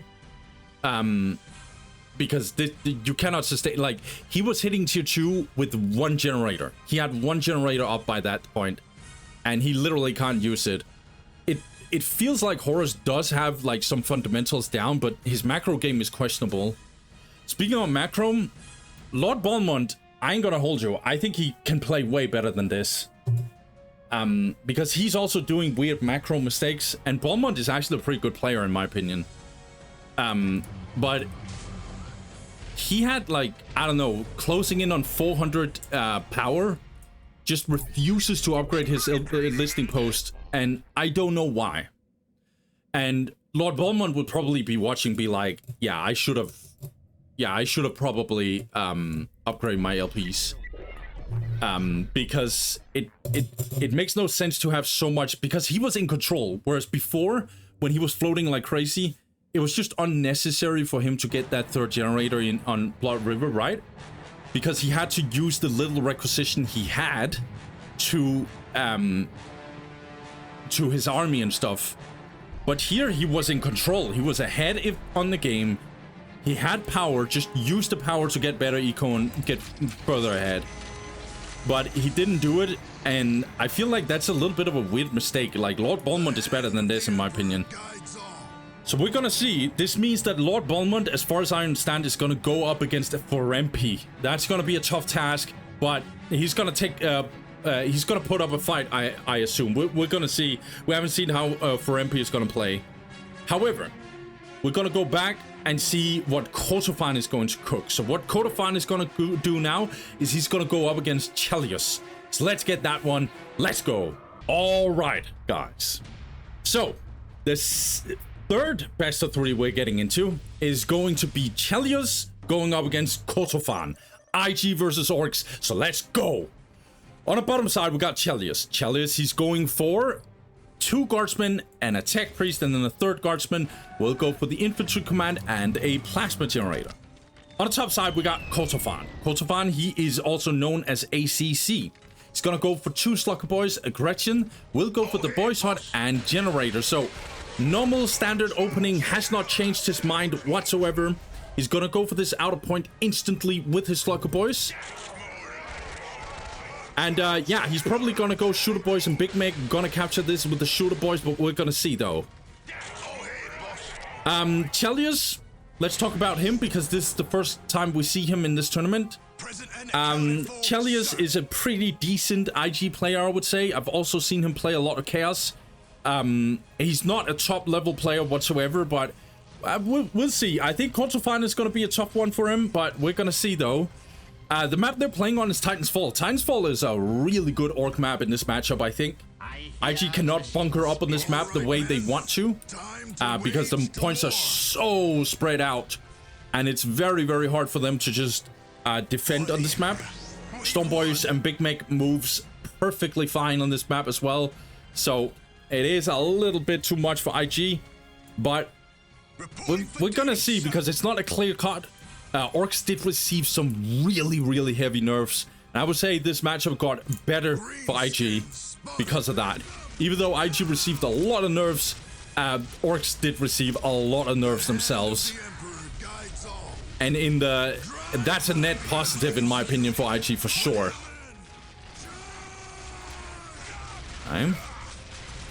Looks like Chelios is actually trying to kill some Slugger Boys, but his commander is gonna take a lot of damage in this exchange. Shooter Boy is gonna get in. One attack on both fronts. Chelios is not being able. Both outer points actually gets easily defended here from Kodopan. That's really, really good. He's gonna get in melee against the guardsman. That's really, really nice. And Chelios is gonna get out, but he really didn't do much. He killed 2 Slug Boys, I guess. I will do as you ask. And get the Psyker though. Gonna get his relic. It is my duty to serve. His eco is 56 to plus 10. Loading a little bit in requisition for no reason, in my opinion, Chelios. He should get some LPs. It is my duty to serve. Okay, good teleport by Kodopan. Gonna deal some good damage. I didn't even see the commander went down. Oh, will the Psyker actually go down? No, he doesn't get out. Well, he gets out in time, I should say. A little bit of a wasted teleport, actually, in hindsight. I don't know why Chelios is going back in, though. Oh, no, this is a complete disaster. He loses the Psyker for no reason. Very much a mistake from Chelios.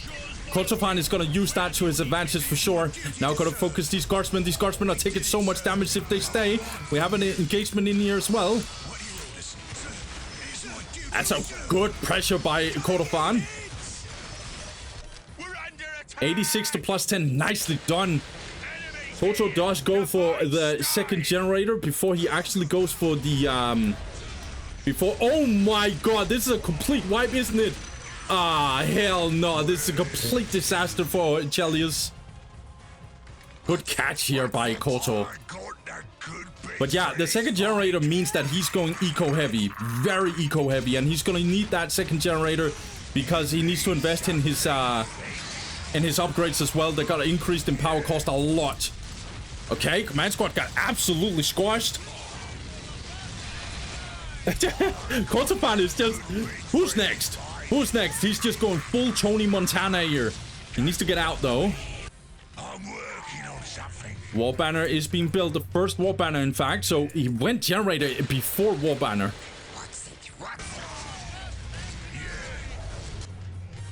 That's very eco-heavy.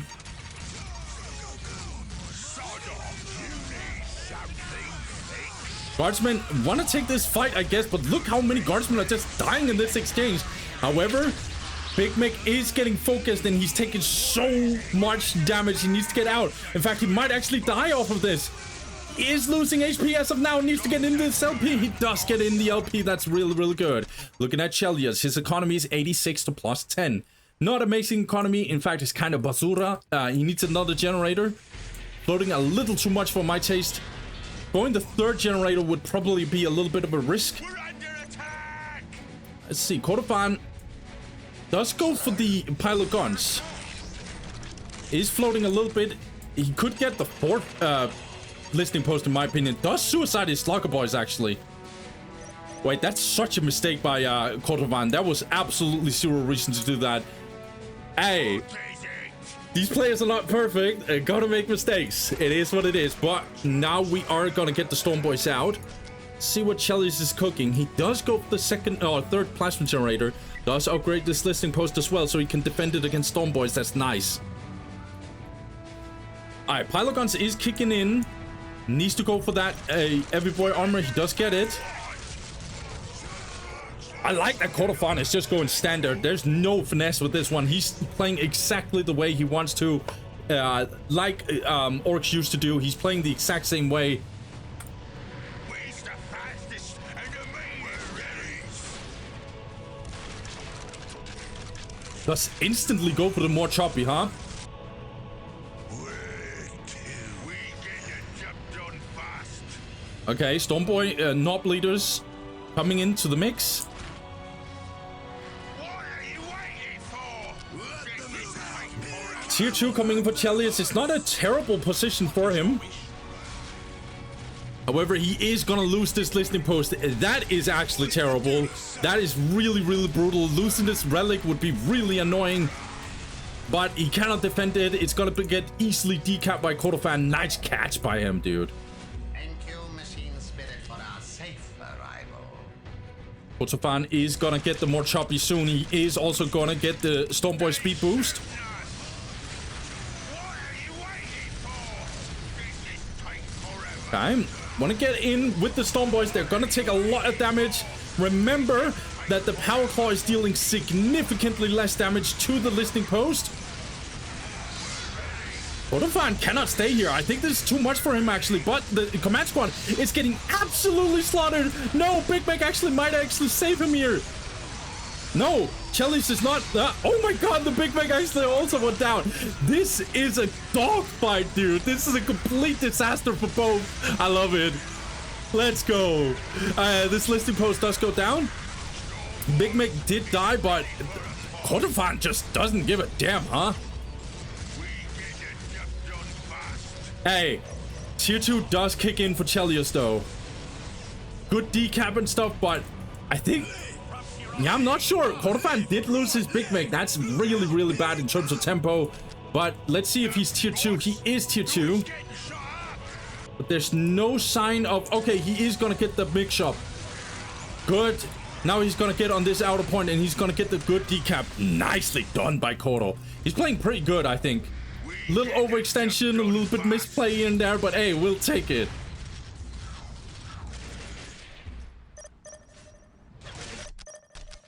The boss? Who is getting shot up? Do for you? As you can see, Stormboys can still do a lot of stuff and still do a lot of damage, even after the massive nerfs. Let's see, Cordofan is going to jump back in. This is a nasty damage on this listing post, by the way.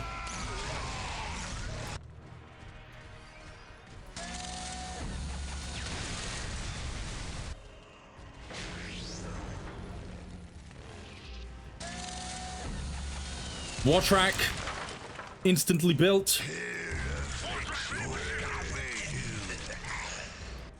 Green is best. Let's see for Chelios, though.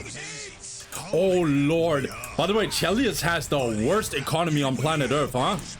44 to plus 30? Ah, hell no. He does go for the tactical control, but look at Cordofan. He's just... Watch him go, man. Watch him go. Look at him go. Oh, nah. These plasma generators.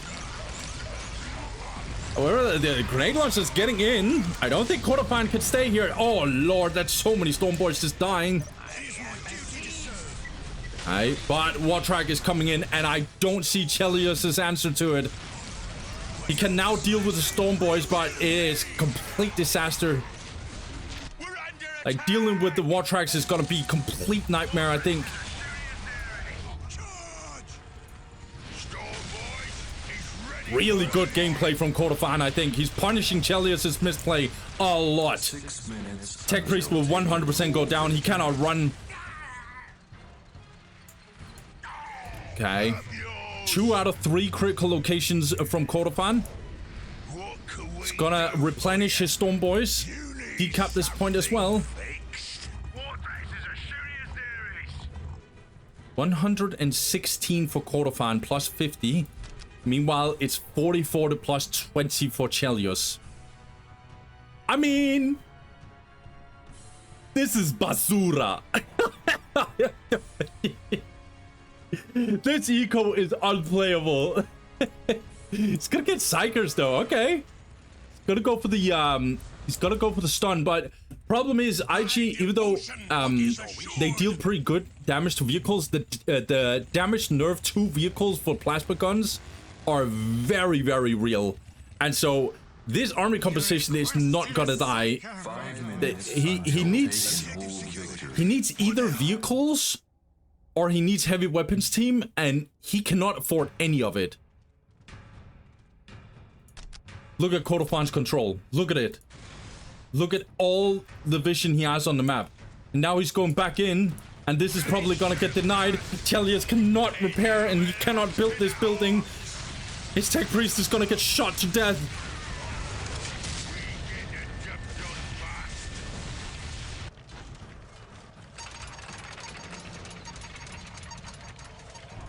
Very, very good gameplay by Kodofan. Very, very good, in fact.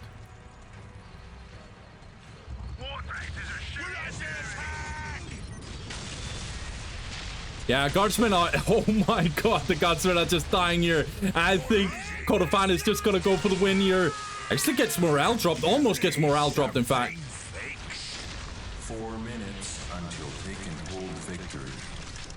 Gonna get more dagger for Kodofan. He's gonna get vehicle speed boost. Everything is just dropping for Chelios. 116, about to be plus 60 power as well. Shooter Boy's getting absolutely obliterated, by the way, but it doesn't matter. These guardsmen cannot do anything. They're just getting bounced around like crazy.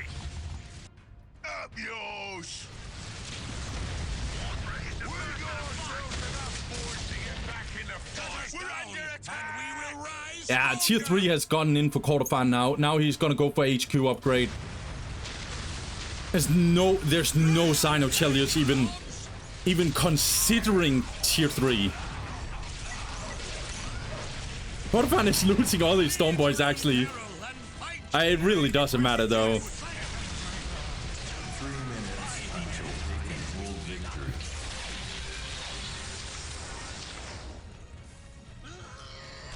But yeah, you can see how strong Stone Boys are in this map. Attacked here, back here, destroyed this, instantly over here. There, it's just... Stone Boys are still very effective on this fight, on this map, guys. Stone Boys are still very strong. They might need a little bit of help. They might need a little bit more upgrades, HP or something, but imagine before the patch, and these Stone Boys are still murdering everyone. That's crazy, dude. Listing post will instantly go down as well. However, these guardsmen are just morale dropped instantly. That's crazy, dude. Global actually kicking in. Chelios is fighting back. He's just doing everything he can, but I mean, tier 2 is ticking in. Oh no, and the knobs are also coming in. Kodofan is just floating like crazy. He has this power, bigger generator. Pretty good stuns, actually. Psychers are coming in clutch, but...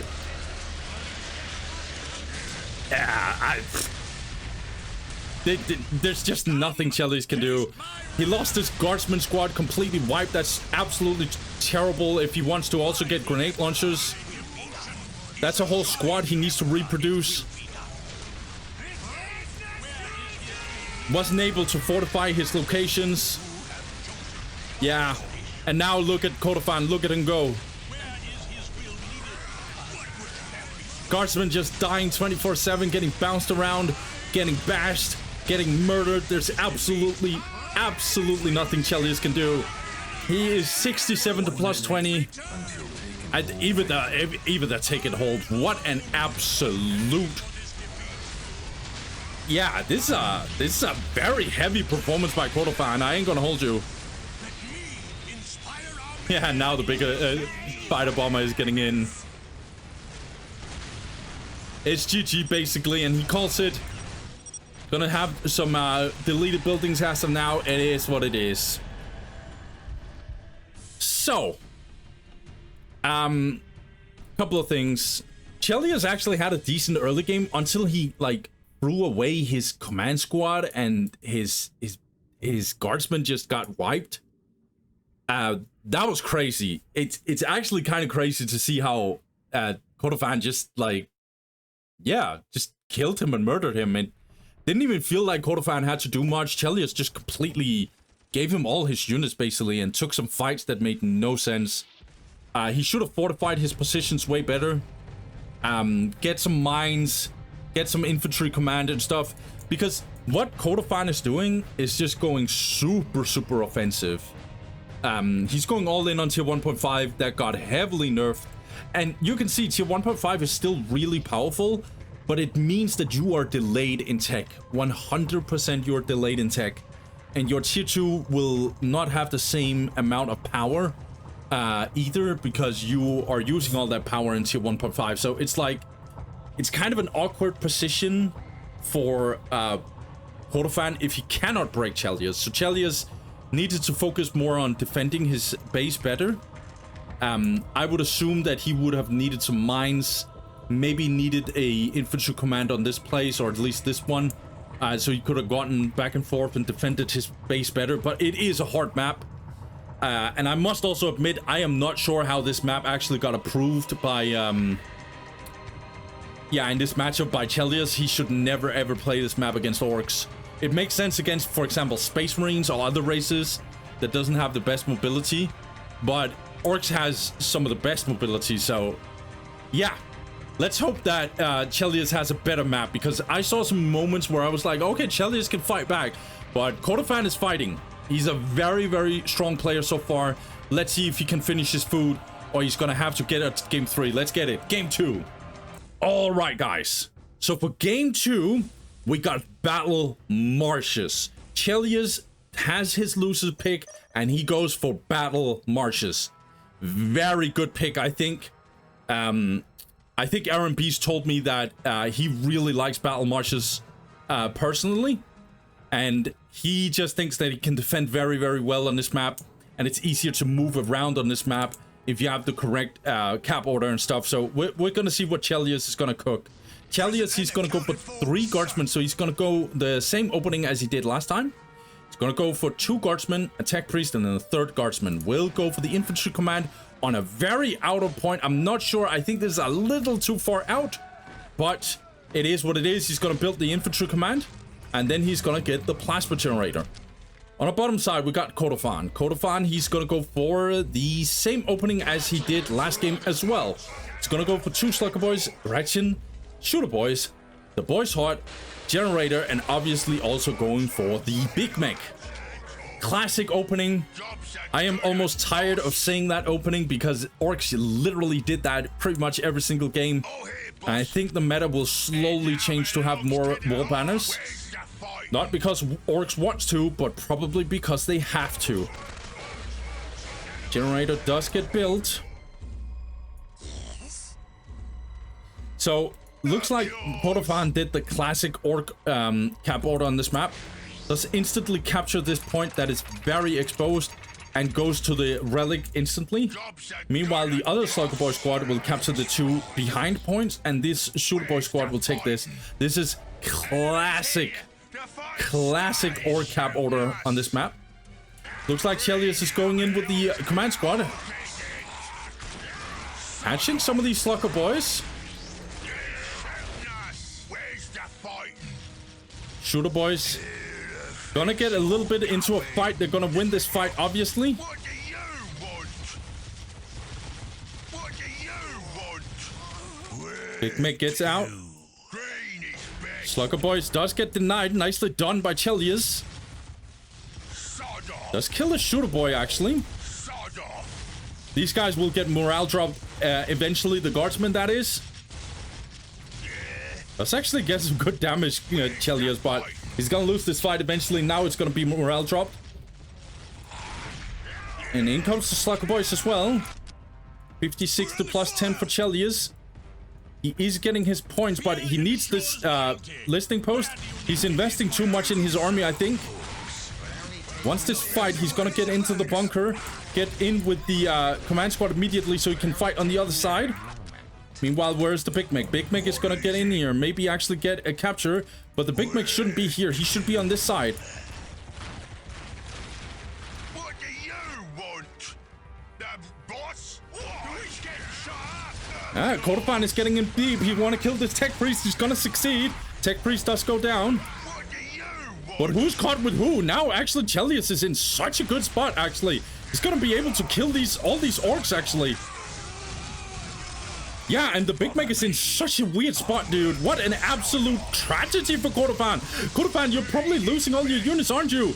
Nah, that's a whole wipe of the shooter boys. Wow, bruh. No, that's a whole army, dude. Yo, Koto, this is a tragedy, homie. This is an absolute tragedy. All these slugger boys dying? Ah, hell no. Holy, that's such a throw, dude. Gonna be 86 here for Kordovan very soon, as he gets this point. 86 to plus 10 gets his second banner. 62 to plus 10. Horrible eco for Chelios. Good news for Chelios is that his army is just radically better than Kordovan's. Bad news is his eco is garbito. It's completely unplayable if he doesn't improve it. Looks like Chelios wants a little bit of a fight. He could place a turret here now that he has so much pressure on orcs. I know the Big Mech can get in, but Big Mech will take way too much damage just getting in with the psyker damage and stuff. That'll be too much. Kordovan doubles down and goes for the pile of guns. That's crazy that he does that. In my opinion, losing all that army, that's literally him just having to go tier 2, but he's gonna double down on the Storm Boys. Why fix something when it's not broken, right? Well, I'm gonna tell you. Because you lost all your army and your upgrades are not gonna be as effective, but we'll see though. Chelios is punching back. Let's see his eco. 79 plus 10. Going tier 2. Interesting move, actually. His eco is not completely trash, but it's not good. Let's be real here. It's absolutely not good. He needs to get in here, build this listing post with the other builder. That's great. Let's see. Kordovan is gonna get the Everboy armor very, very soon. 98 to plus 10. This is not a good situation for Kordovan. Chelios just needs to be very, very defensive. Upgrade his listing post and get some good eco. He might actually lose this relic, but we're gonna see. Second generator coming in for Kordovan. He has to, otherwise he cannot sustain this. Nicely done by Chelios. He's attacking on the other side. He can actually take out this relic, trading it out with Kordovan. That's very good. Nicely done by Chelios. Tactical control coming in. I mean, this is a way better eco than what Horus had, for example, on specifically this map. It's still kind of early tier 2, but I kind of see it. I like it. Okay. Looks like Kordovan wants a little bit to defend his point. Gretchen does get focused. I think we need some turrets from Chelios. Needs to be able to defend his points. He needs a minefield and stuff. But then again, he's not sure, I think.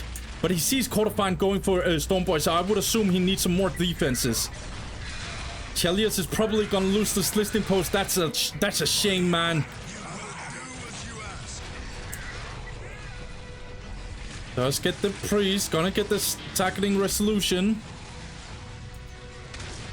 74 to plus 30 for Chelios. Really, really bad eco. It's gonna get worse potentially. Let me bring the fire. It is my duty to serve, boss. 86 to plus 20 for Kordovan. Does get the more choppy. And we saw what more choppy does for these Storm Boys, right? No tech priest to repair. Oh. There is a tech priest, but it's way too late. However, Kordovan cannot stay here.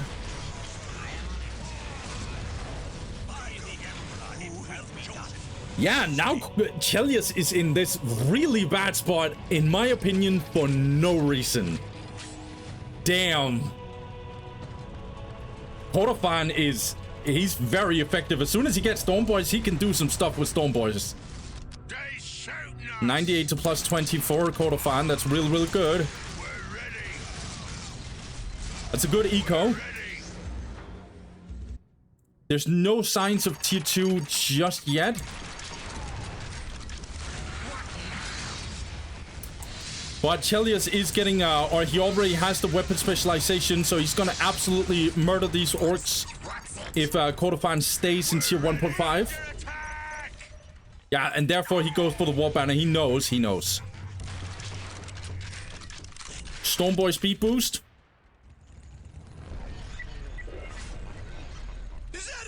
Recovering his eco very nicely, Chelios, but he's also paying a heavy price for it.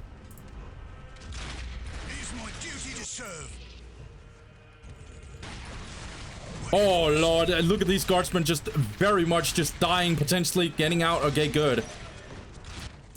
It will be by the Emperor. It will be objective secured. What now? Taking hits. Okay, plasma generator getting focused.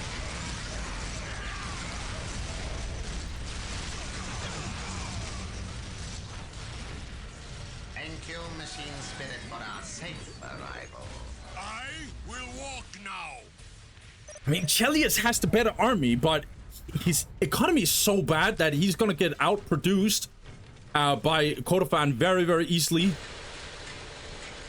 Koto does get the generator. He needs that because he's gonna get into vehicles.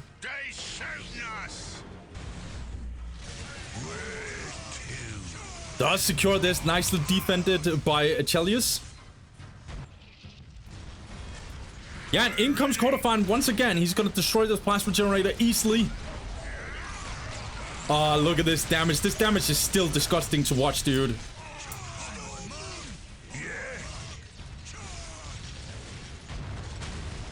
You need something fixed.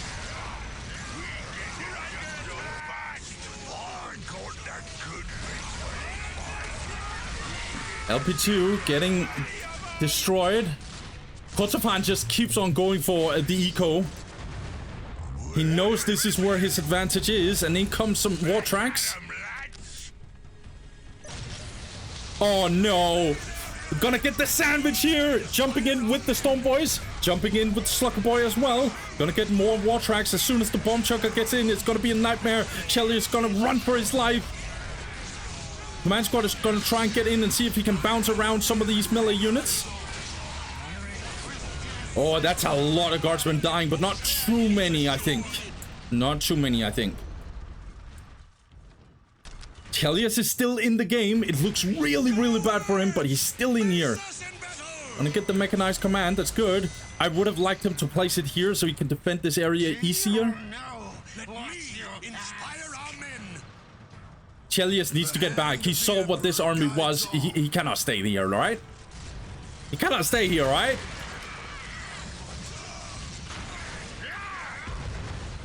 Okay, Slugger Boys are gonna get absolutely murdered. In comes the Stormboys again, doing some kind of backdoor. Otso is gonna go for it. Plasma Generators once again.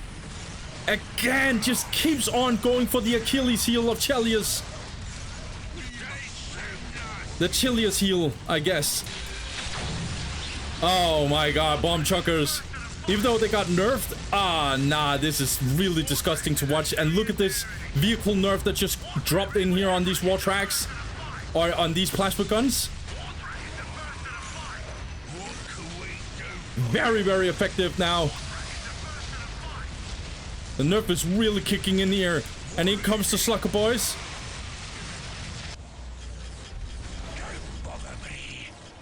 $74 to +10 for Chelios. 67 to +10. 122 to +50. This is... Yeah, Koto is just absolutely killing it, mate.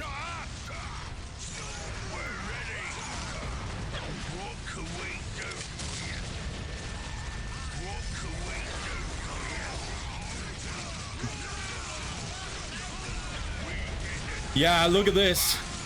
Who's gonna stop these stone boys, huh? Nobody. Oh, what an absolute nightmare, dude. Storm boys, he's ready for a fight. What can we do for you?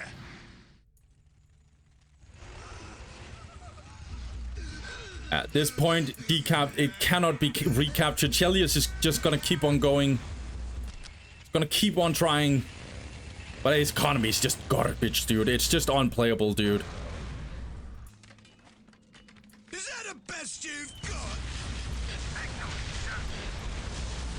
Chimera trying to kill some of these Slucker boys. But, I mean, the Chimeras are gonna get focused by AV. Yeah, and Chelios is probably losing it, nah? Oh, Chimera actually get out. There's just not good enough AV on the side of Chelios. He needs more Sentinels. I mean, he doesn't need more Sentinels because he literally haven't built a single Sentinel this whole game. IG can't do this anymore. They can't just ignore getting AV. They need AV ASAP now because plasma guns got heavily nerfed against the vehicles. Yeah, and now Tank Busters are coming in. This is gonna be complete disgusting, dude.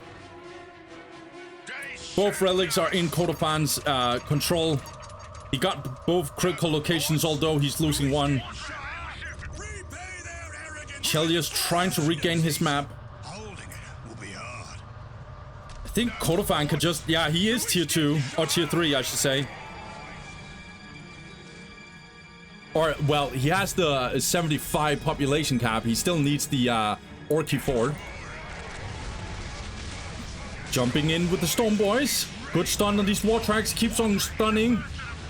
That's so many Psychers, by the way. I don't know, he has 3 Psychers. That's crazy, but the Storm Boys are just gonna keep on tying up all these guardsmen. This is an absolute nightmare.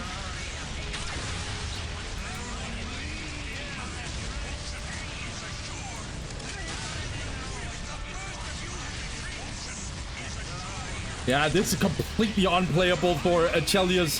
However, he is killing a lot of orcs. Don't get it twisted. But the bad news for Chelios is that Kotofan is so far ahead in eco and tech that he can just easily replenish that, or just build overpowered units and then just win anyway. All the Storm Boys are pretty much like gone.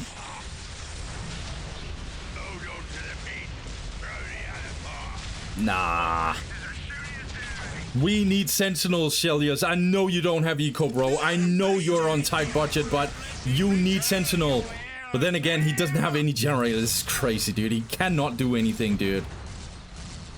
But he's fighting back. I respect Chelios, dude. He really is fighting back. I love it.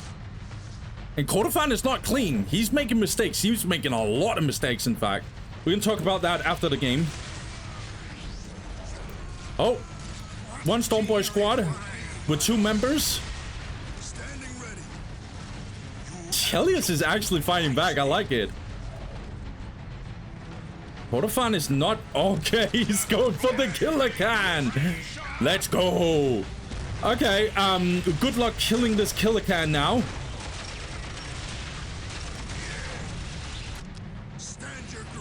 Finally, the Sentinel is getting out, but it's pretty much too late.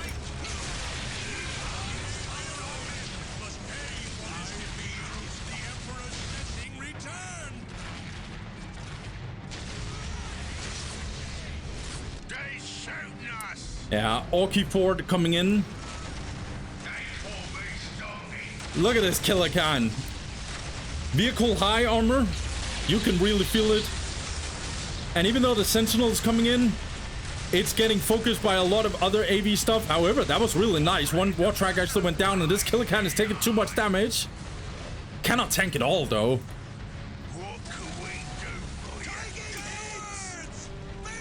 Chelios is losing. Ah, nah, this Slucker Boy squad. Power Claw still OP, guys.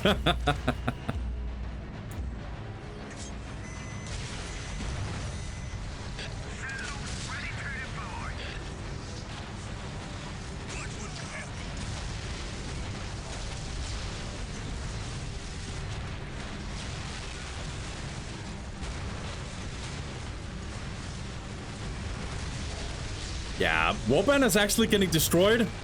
It looks really good so far for Chelios, right? But it's just really, really going to be brutal. As soon as Orchid gets in, it's gonna be easier for Kordofan to actually do something, but he needs to do something regardless. He's gonna jump in. Oh my god, what an absolute slaughter. These guardsmen just can't survive anything, dude. The Sentinel has not gone down yet, but even the eco is just completely unplayable. Now we have decent eco, power eco from Chelios, but now his requisition is completely unplayable.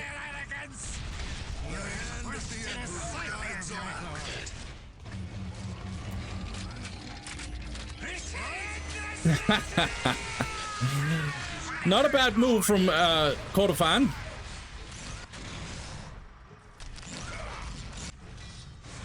In fact, this is really, really good. Kordofan can just chill, dude. He just needs to go fight a bomber, and he can get some flash kits, and then he good.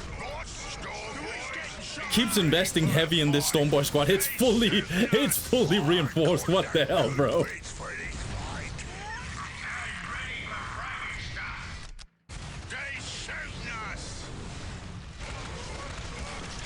Super heavy boy armor. I mean, this orc army is gonna be unkillable, no?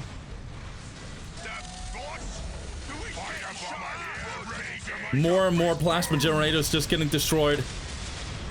I expect Chelios to just give up at this point. There, as he sees the fighter bomber, no? Yeah, GG. Okay, I need to talk, guys. We need to talk. This game lasted for a million years, but I'll just say right now, Kordofan should have lost this game. He lost all this army. No way. This listening post should not have gone down. There should have been a turret or something. It should have been defended heavily. Kordofan was losing everything by this point. He was losing everything, basically. He lost his listening post, basically. And this point, somehow he got that.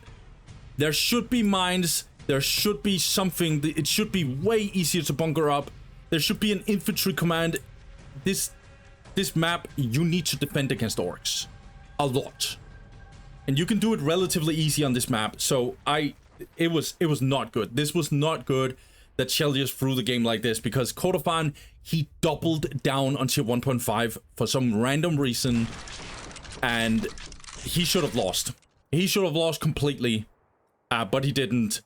The Stormboys just got to get in, just destroy everything they want, but if there's mines, if there's fortifications, if Chelios was defending well and didn't just let Kordofan get this, it's crazy. Kordofan lost all this army, and somehow he's still on the offense. Right? There's something wrong here, right? And he's winning. That's also another thing. He's winning on the offense, which doesn't make sense. At least Chelios should be able to hold his own. He should not lose this point. I can't... Yeah, I really don't think he should. He was getting this side, trading this relic. So him losing this relic is one thing, right? And he traded, but then also lost this one. That's not a good trade. And he had eco. I saw him. He had eco. He was able to get stuff. So yeah, this was not good. Should have been able to defend his points better. And Kordofan got a comeback but Kordofan should have lost this game. 100%. And I'm sure he knows that he would have lost this. I swear to God, if this was for MP, or if this was Aaron Beast, or if this was Master Yoba or anything like this, Kordofan would not have made it out alive. I guarantee you that. Even like kind of lower level players wouldn't of IG players would not let this happen. Kordofan should not win this game, basically. But hey, it is what it is. Koto is really good at this strategy that he keeps on doing, the same strategy that Orc players has done for 10, 20 years almost at this point. Generator, warp the boy's heart and stuff. Just the same opening all the time. And yeah, I guess it works in this case still. But I do think Chelios could have done more. Guys, now we have to see what the next game is going to be. That game is kind of going to decide who Quarterfine is going up against. So let's get into that. I am pretty sure it's Lord Balmond against 4MP, so let's get it. Okay, guys, so as I was already alluding to, we are getting the IG mirror. And for this one, wow, that was a fast loading. For this one, we got 4MP.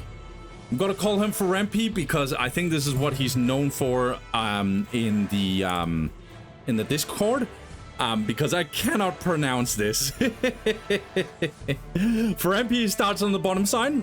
He goes for 3 guardsmen and a tech priest. Will go for the infantry command and will probably go for the plasma generator. But we're gonna see actually. Yeah, he is gonna go for the plasma generator. And on the top side, we got Balmond. Balmond, he's gonna go for 2 guardsmen, tech priest, and then a 3rd guardsman. Will go for the infantry command and the plasma generator. So no early tech priest. He's making an adjustment because he's playing mirror, I guess. Both of them are going 3 guardsmen opening though. 4MP on the other hand is going 3 straight, like straight 3 guardsmen. By now, normally you would get a tech priest, just like Lord Balmond does, but 4MP wants faster capture speed, I guess. So he's gonna go for 3 guardsmen instantly. We'll go for the command squad. Both of them will obviously get their command squad. Priest instantly getting it to get the damage buff.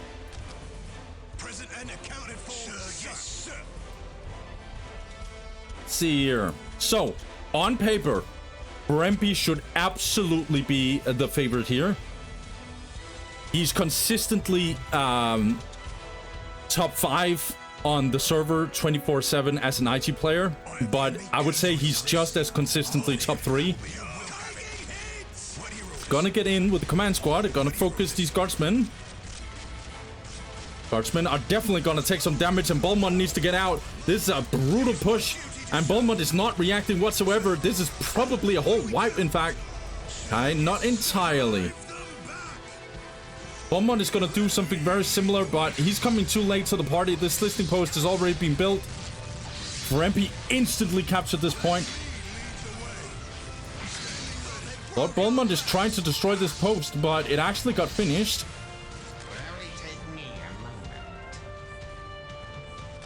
Plus 50 to plus 10 for both. But 4MP is in a way better position, in my opinion. Psyker just kicked in for both of them. Very awkward situation for Lord Balmond. I think he can actually get killed here with the commander. Oh my god, this is a very, very huge push. Oh my god, and even the cycle. What an absolute atrocity. Balmond is getting absolutely destroyed, and this command squad might actually get wiped. Oh my god, if this is a wipe, this is basically just GG. Yo, Lord Balmond. Oh, no. Yeah, I mean, this is a fight, guys. This is a game, and this is a complete wipe. 4MP, he's I mean, he's showing how to play IG, no? What an absolute atrocity here for Lord Balmond. That was a complete wipe. I mean, 62 to plus 10. Commissar being built. This listing post wasn't even built there. This is just a complete shit show already, and I love it. Lord Balmond is apparently going for tactical control. This is a desperation move. He basically just threw the game. Oh, this catch here was so good by 4MP. Also, a kind of lucky damage as well from 4MP. Getting good damage on the commander. Commander went down instantly using the Psyker. Instantly killed the priest. That's insane, dude. That's crazy. Balmond could have saved his command squad, though. He just needed to run a little faster. Yeah, and this got... I don't even know what I don't even know. 4MP I don't know what he has to do to just lose the game. I guess just delete his buildings. 85 to plus 10. This is a statement, dude. Balmond has 2 unupgraded listing posts, and that's it. And a generator. I mean, he's gonna go for... I'm not even sure if the grenade launcher is gonna save him. I even picked for MP, no joke, can win the fight. Well, let's see, though. There's no reason to take the fight, though. MP is in such a good spot, dude. He even got the, no, not the taken hold, actually. He has the control area victory on Tranquility's End. That's crazy, dude. What the fuck, dude? Yeah, tier 2. Can just easily get vehicles and the game is basically over.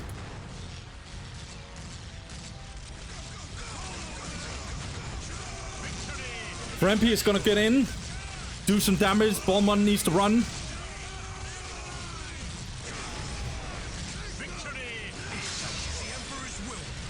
Let me lead the way.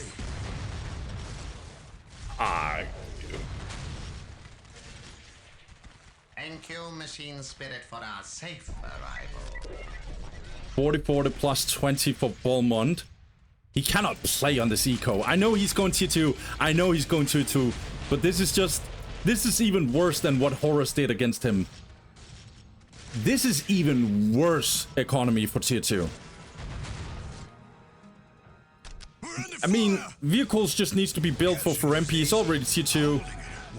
He's gonna get heavy weapons. Yeah. He can get heavy weapons, team. It's no problem. The hand of the Emperor guides all. Sir, yes, sir.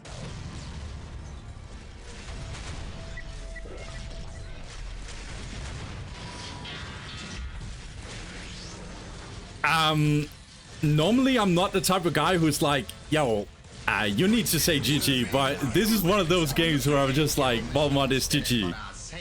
It's GG, bro. He's just extending the inevitable, huh? I mean, the Psyker's just gonna get kicked in, and then this minefield will get focused.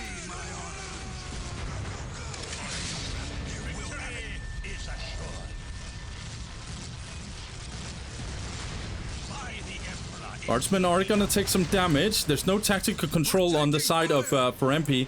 He doesn't need to. He can just spam chimeras. Heavy weapons team. Priest is getting in. Setting up. If such is the Emperor's will, ready and willing, sir. Ready to transport our men. Oh, nah. Ready and willing, sir. What are you gonna do, huh? What are you gonna say? What do you have to do at this point, huh?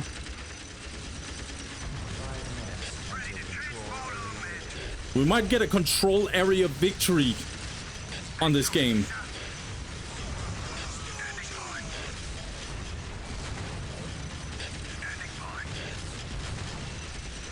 I literally don't know why Balmond is just refuses to go down here.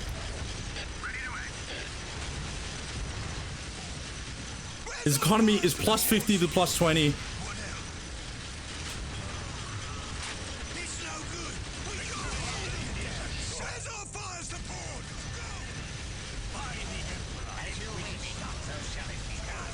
If such is the Emperor's will. By the Emperor.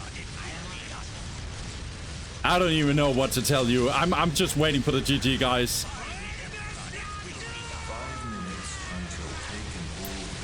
Oh, this is a slaughter, dude. Oh my God. Hey, okay, here's my analysis. Don't get caught, lose your whole command squad, and then lose a whole guardsman squad right after, and you might not lose the game. That's the analysis. Let's get into game 2. Game 2, guys, let's go.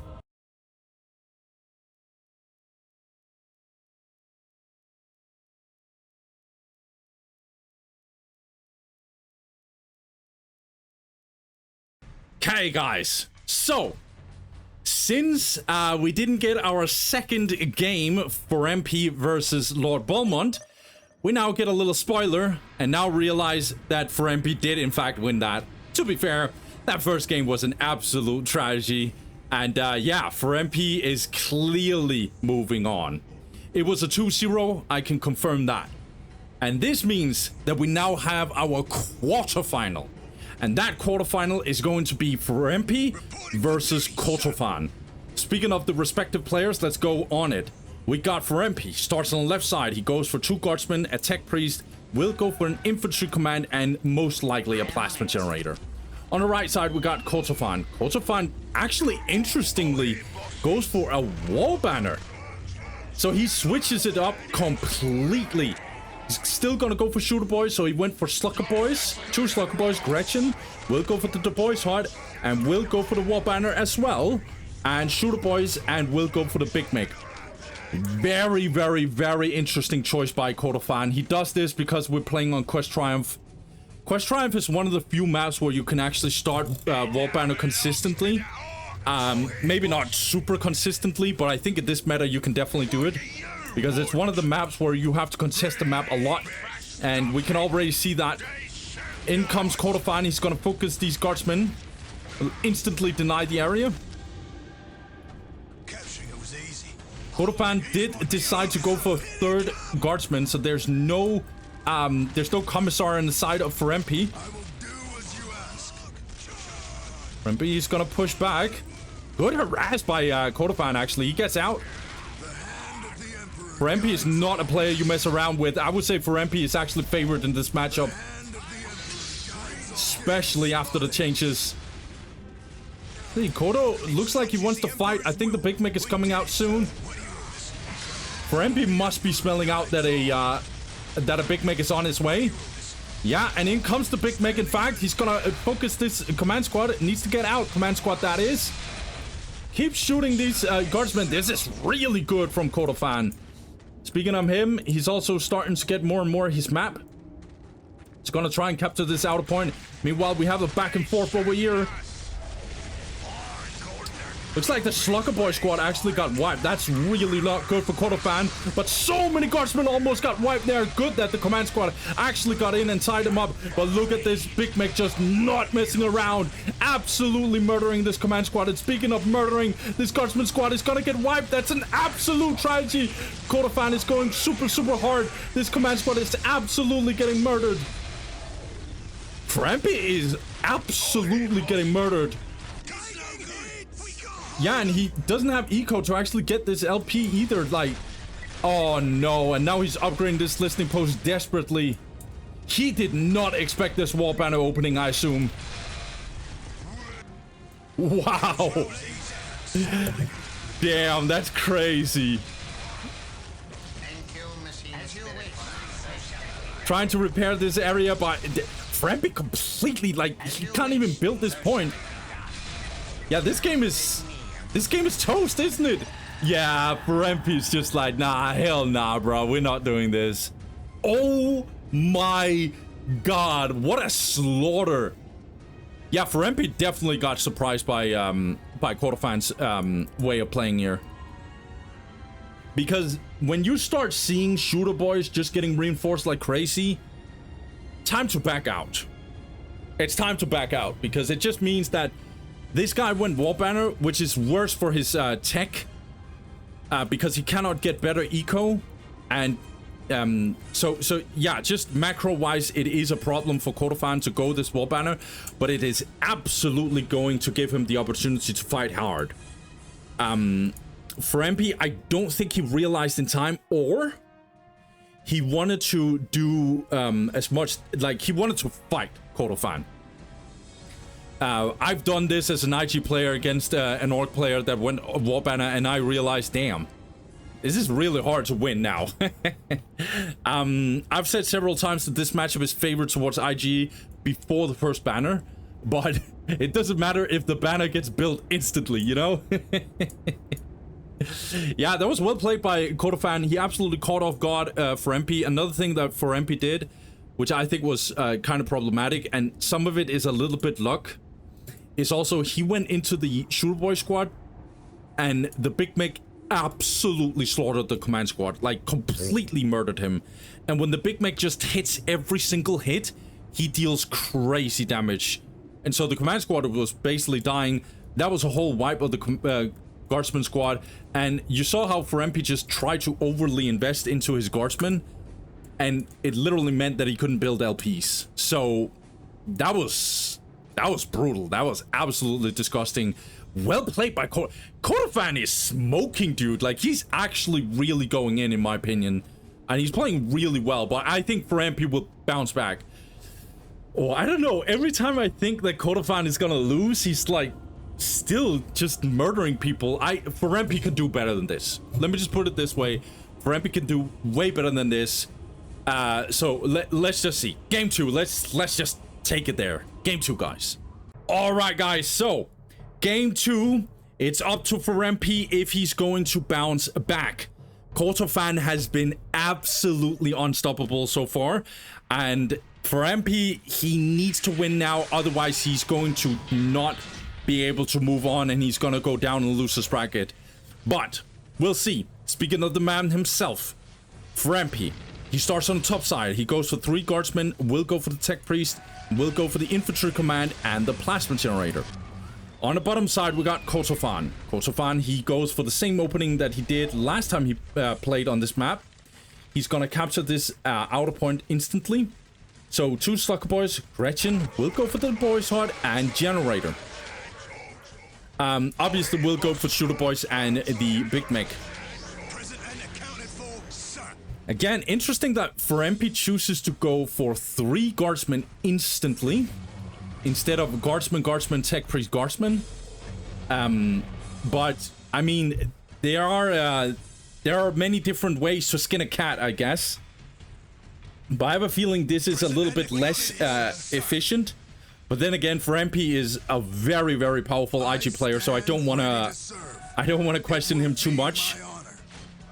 At this point, I'm just gonna watch and learn, basically. Ferempi, he is gonna build his first listing post, and on this map, I think he has better chances. Although Quest Triumph is also a very, very good map for IG. I do believe that Fatamorca is a very good IG map. Let's see how Kotofan is gonna play it out then. Slugger Boys are already gonna get contested instantly. Ferempi is gonna reinforce some of his guardsmen, gonna disengage. In comes the second guardsman squad though. Kotofan plus 50, gonna get the Big Mick very soon. He needs the Big Mick very badly, in fact. Ferempi getting good trades, actually. What do you want? Good denial here by Ferempi, by the way. This listing post is not being built just yet. Now Ferempi is gonna go back in.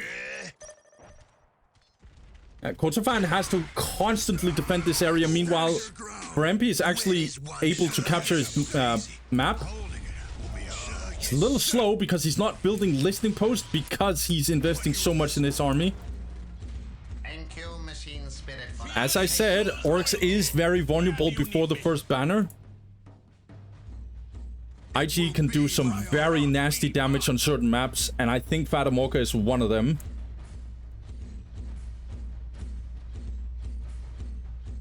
It will be my honor. Commissar getting out.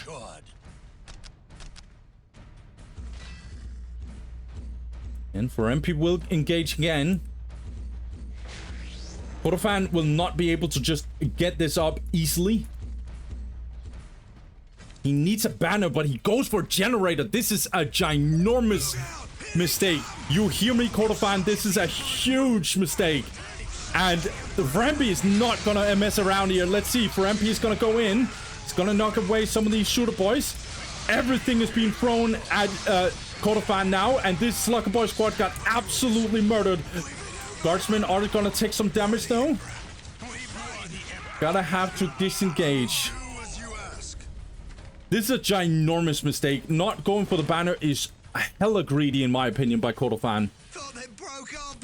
Now he has so much power, and he's gonna be forced to use some requisition to actually not float in power. He's gonna upgrade his 3rd listing post.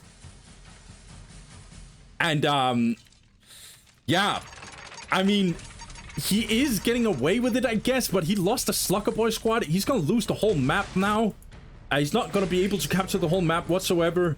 And Ferempi can just keep on being on the offense. In fact, he's gonna attack on this side now.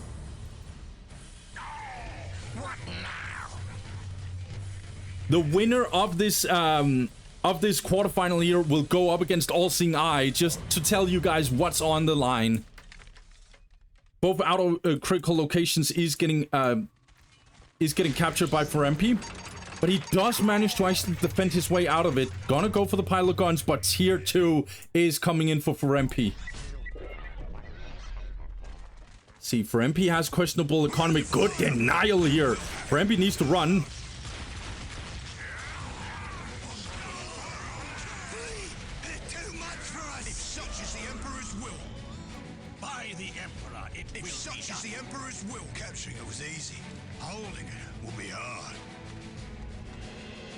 Okay, so good denial. It might actually be extremely important for Kordofan that this actually got denied.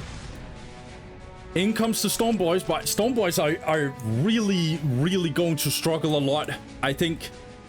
I'm not sure, actually. Gonna see. Tier 2 needs to kick in, and it's not like Ferempi has amazing economy. He needs a 4 generator and a tactical control, in my opinion, to really be buzzing. But as you can see here, upgrades the listening post, so he's gonna get amazing requisition economy. Also does have 2 critical locations by now, but needs to disengage because Ferempi is not playing around. Stick bomb getting in, teleport instantly with the shooter boys, but command squad instantly disrupting the shooter boys as well. Good damage, good disruption. Storm Boys are not too strong right now, but more Storm Boys is coming in. Yeah, good disengagement by Ferempi. He needs to be very careful, though.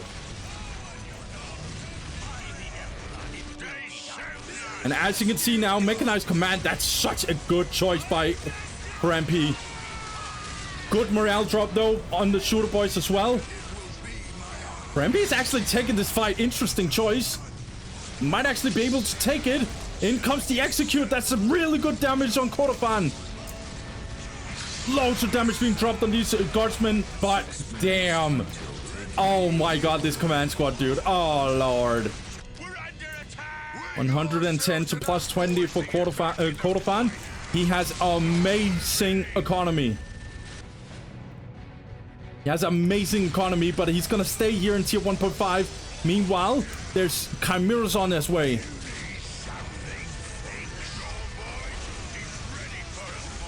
Both Stormboy squads are trying to do whatever they can to actually deal enough damage.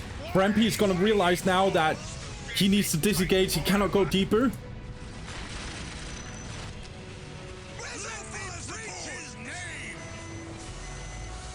More choppy.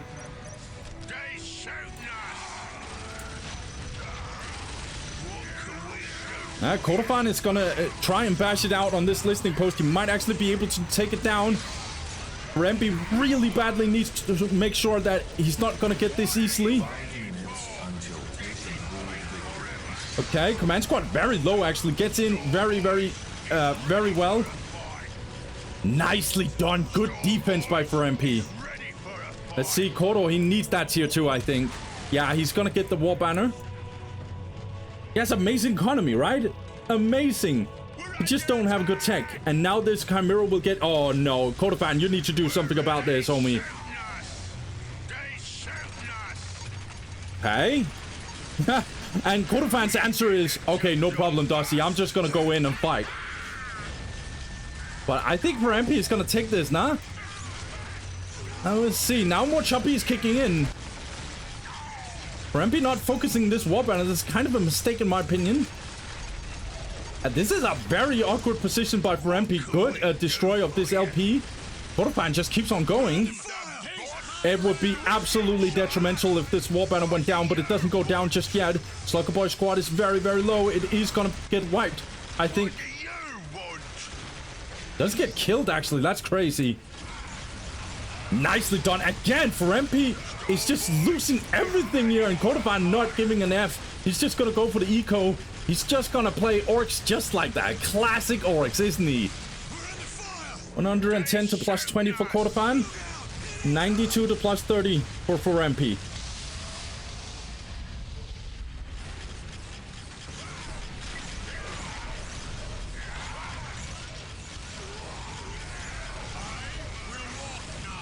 Global is kicking in for MP. He's 92 to plus 30.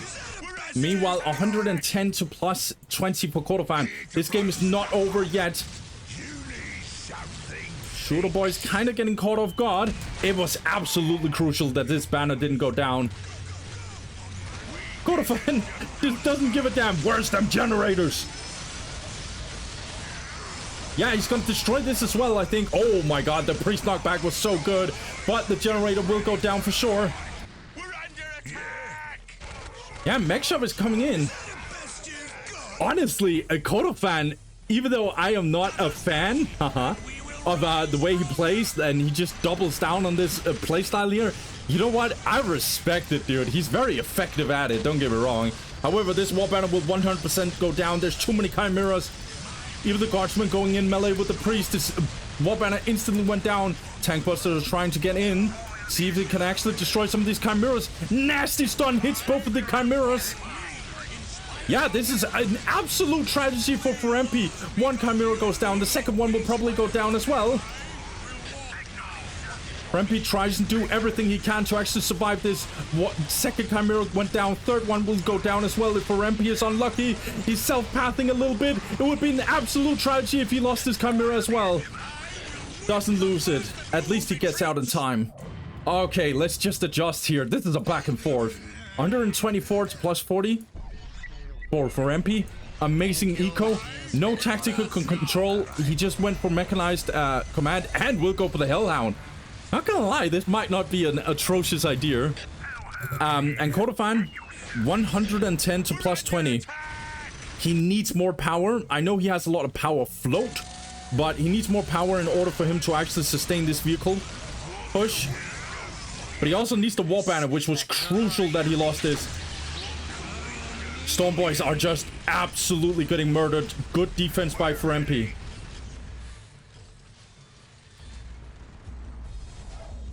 What is it? Point us at the tanks.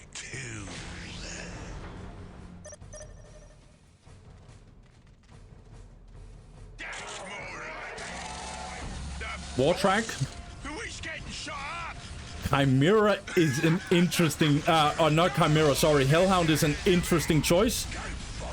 Good stun being dropped on the Hellhound.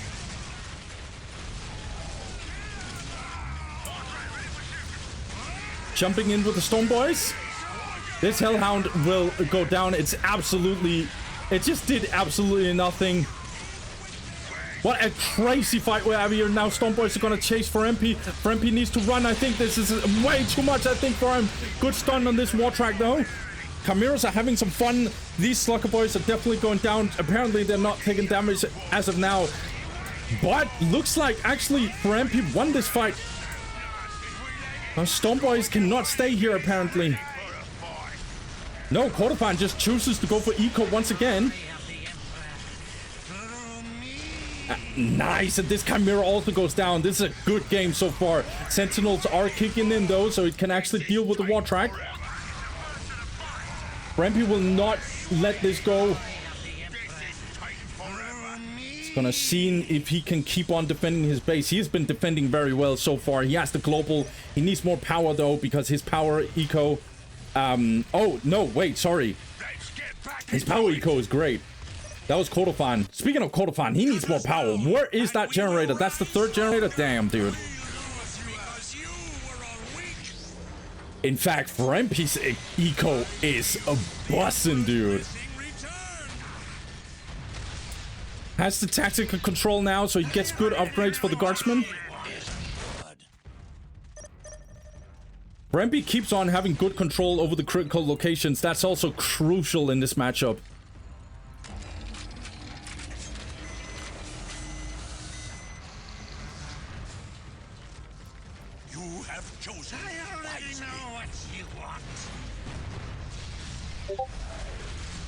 Storm Boys jumping in from left and right. Apparently doing a little bit of a weird jump, I guess. And now good stunts on both war tracks. Psychers coming in clutch, apparently. Big Meg will try and kill these Psychers as well. Storm Boys are absolutely murdering these guardsmen, but MP is trying to kite it out. Wartrax is going down. This is an absolute tragedy. Too much damage is coming from these guardsmen. Everything is falling apart for Kotofan. Sentinel is trying. It's almost going down, but so is the Big Meg. In fact, Big Meg is going down. This is an absolute tragedy. Kotofan is losing everything at this point. Even Hellhound is coming in, flexing on these guys. GG. Oh, that was a great game, actually. That was a really, really great game. I loved it, man. Okay, so... I don't like that. I know it looked like... what's his name? I know it looked like that Kotofan got away with it. I think that second generator is, like, super risky. Just in general. I understand why he's doing it, but I think it's super, super risky. Him losing war banners here and there was also problematic. Him losing that war banner there was very, very bad. It completely just took the steam out of him because he had to rebuild it. And then he also needed generators, as I already said, so he couldn't really stack up, you know, he couldn't really stack up his vehicles. But Kotofan did really well in this game, I feel like. He really tried his best. But I think MP was just too solid. He started defending very well. As soon as his guardsmen started getting some upgrades and stuff, it got really, really bad. I think MP's early game was really good because this second generator, as I said, it actually made it so Kotofan couldn't really contest the map. He lost the Slugger Boy squad. And then the other thing that also happened was just like, in the context of that, MP was winning the map. Like, IG winning the critical locations early in the game is a very bad sign. But yeah, Kotofan still went for his Stormboy stuff, and it almost worked, but not quite. I think he did really well for MP in defending his base when all came to all. He stood tall, always tried to make sure that he didn't lose too much. That was well played, and that means we're getting a game 3, guys. This has been a very interesting best of 3 so far. Very, very good one. So let's get that game 3. I can't wait. Let's go. Hey, guys. So game 3 it is. Who's going up against All-Seeing Eye? Is it going to be Kotofan, who has been bussing with the same old-school orc build, tier 1.5 Stormboy push? Or is it going to be his opponent MP? Speaking of MP, on the right side, we got MP going for 3 guardsmen. We'll go for the tech priest. We'll go for the infantry command squad, and plasma generator. Going for 3 straight guardsmen, so this is no accident. This is what MP does. On the left side, we got Kotofan. And look what we got here, huh? Not quite old school, because he's doing the same thing that he did on Quest Triumph. Because on the left side, we got Kotofan. He goes for 2 Slugger Boys. We'll go for the Gretchen, the Boy Side, Shooter Boys, and the Big Meg. War Banner opening. So there are 3 War Banners that Orcs usually do now. They go for, there are 3 maps where they can go War Banner consistently and make it make sense. It is on Quest Triumph, it is on Outer Reaches, and it is on Deadly Fun Archaeology. By this patch, Deadly Fun Archaeology is not in the auto match pool, but as of recording right now, it is. And this means that there's now 3 maps where War Banner makes sense. Why does War Banner make sense?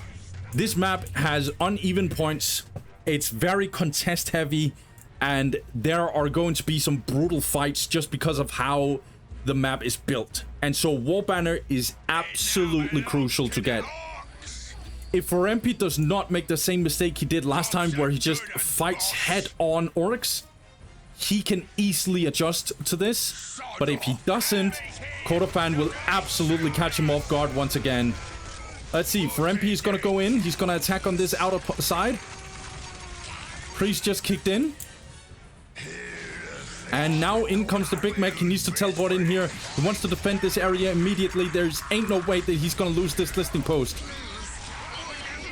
Meanwhile, MP actually got this point, and in teleports the Big Meg. Wanna go for the command squad. Command squad needs to disengage immediately. Doesn't have a sidecar as of now.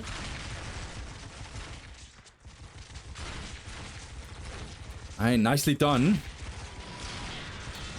You need something fixed.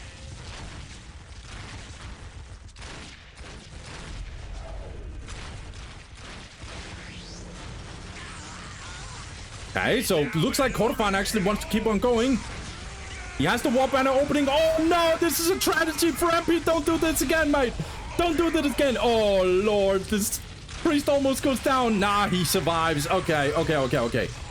MP is still in trouble. Jeez, what is this wall banner opening, dude? 62 to +10. Looks like this tech priest needs to disengage.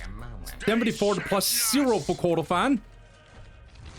And it's now that he has the power spike in the heavy cover. Looks like Codafan wants to fight. The Slugger Boy squad is almost going down. It's very close to being reinforced. No, it gets wiped. But Codafan is pushing on. He's staying. Another Shooter Boy squad just kicked in, and the command squad just got replenished. Priest is still hella low though, and this listing post is gonna get denied huge. However, this is not a complete disaster for MP because he still has this point, so he's on 4 points still. But he has to invest so much in this army that he cannot even build his listing post. And now for MP is gonna fight a Codafan who is in a perfect position with the heavy cover here.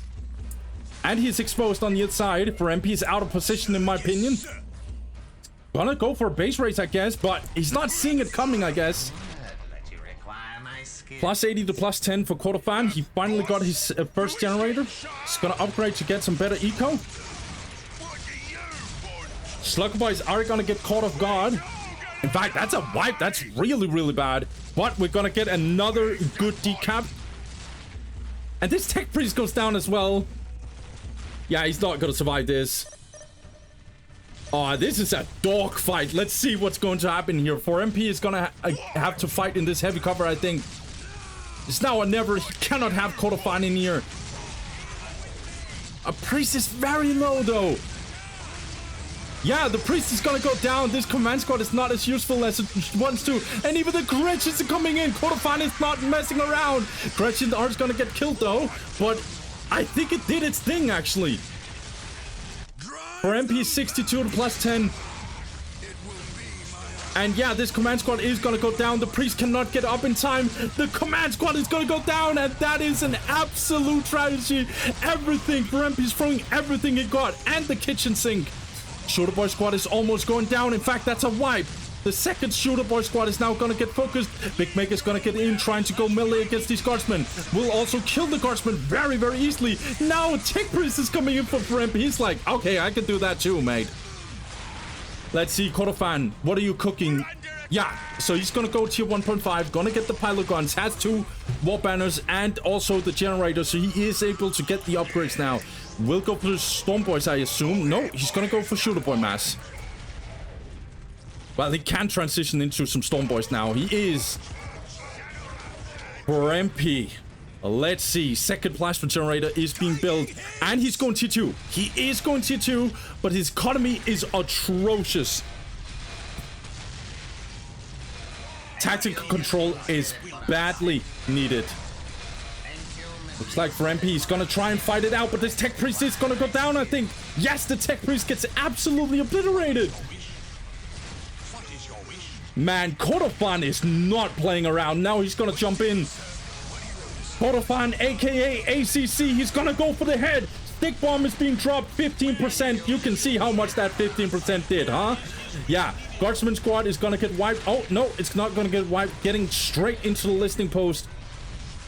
For MP is just completely cooked, isn't he?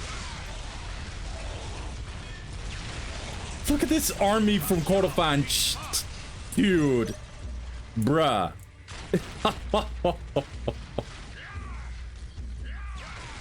Man, wall banner opening has been working for Codafan in this one. It really has. Yeah, and second generator is coming in as well. I think more and more Orcs players are realizing that wall banner opening is going to be good. But Codafan, 4 days into the patch, did actually realize that this is a way to play as well. That's well played by him, I guess. Everything is falling apart for MP. It really is. Plus 50 to plus 20, that's absolutely atrocious.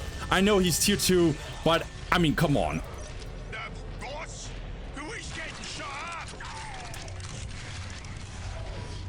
This army composition is so good, and it can deal very easily with MP. If somehow MP survives this, he's in a good spot because Kordofan is not teching crazy, but I mean, he is coming in with this third wall banner, so hey.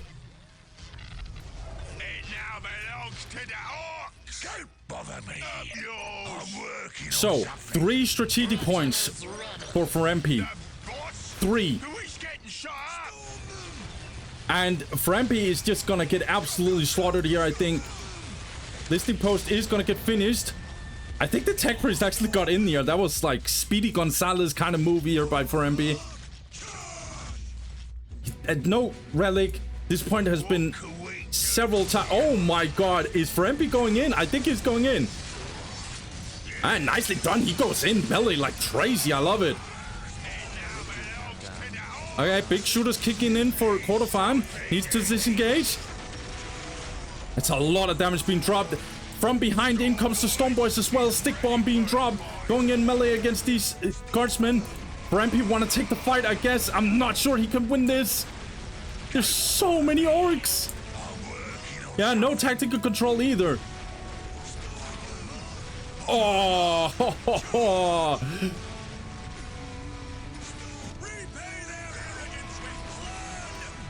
Telepathica Temple, I guess he's trying to get it because he's seen vehicle coming, but there's not really vehicles coming. It's just MP just getting completely murdered. Kordofan is not messing around. This is really good gameplay by him.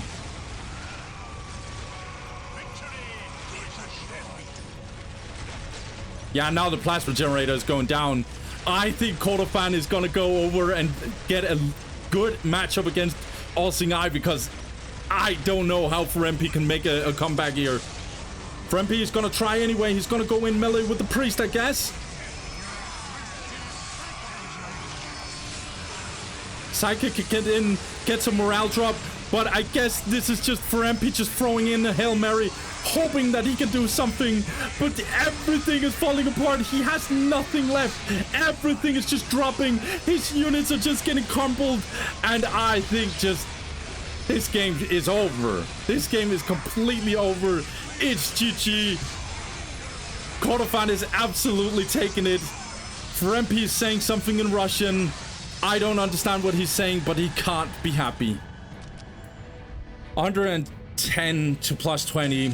The mech shop was coming in as well. This war banner opening has been catching off for MP a lot now, 2 times in a row.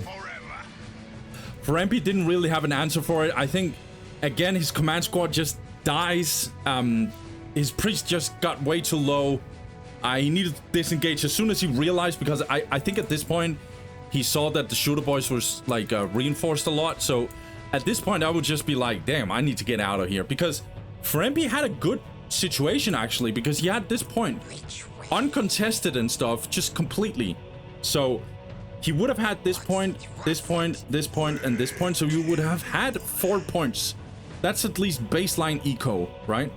But this one got did not get finished in time. He kept on fighting this war banner, and as far as I understand, you cannot fight a war banner orc as IG. You just can't. You're just gonna lose straight up. It's too much firepower from orcs, and yeah, I just don't think that it's going to be easy for IG to survive this kind of stuff. But what happens is, if you go this war banner, it's just gonna mean that it's harder for orcs to just scale further, because their eco is gonna be limited. They cannot upgrade their LPs. Their upgrades are so expensive now in terms of power compared to where they were before, that they need the generator, right? And there's so much stuff I can talk about in terms of this. And so what you see is just like orcs has power right now, but they're gonna lose steam a little bit later on.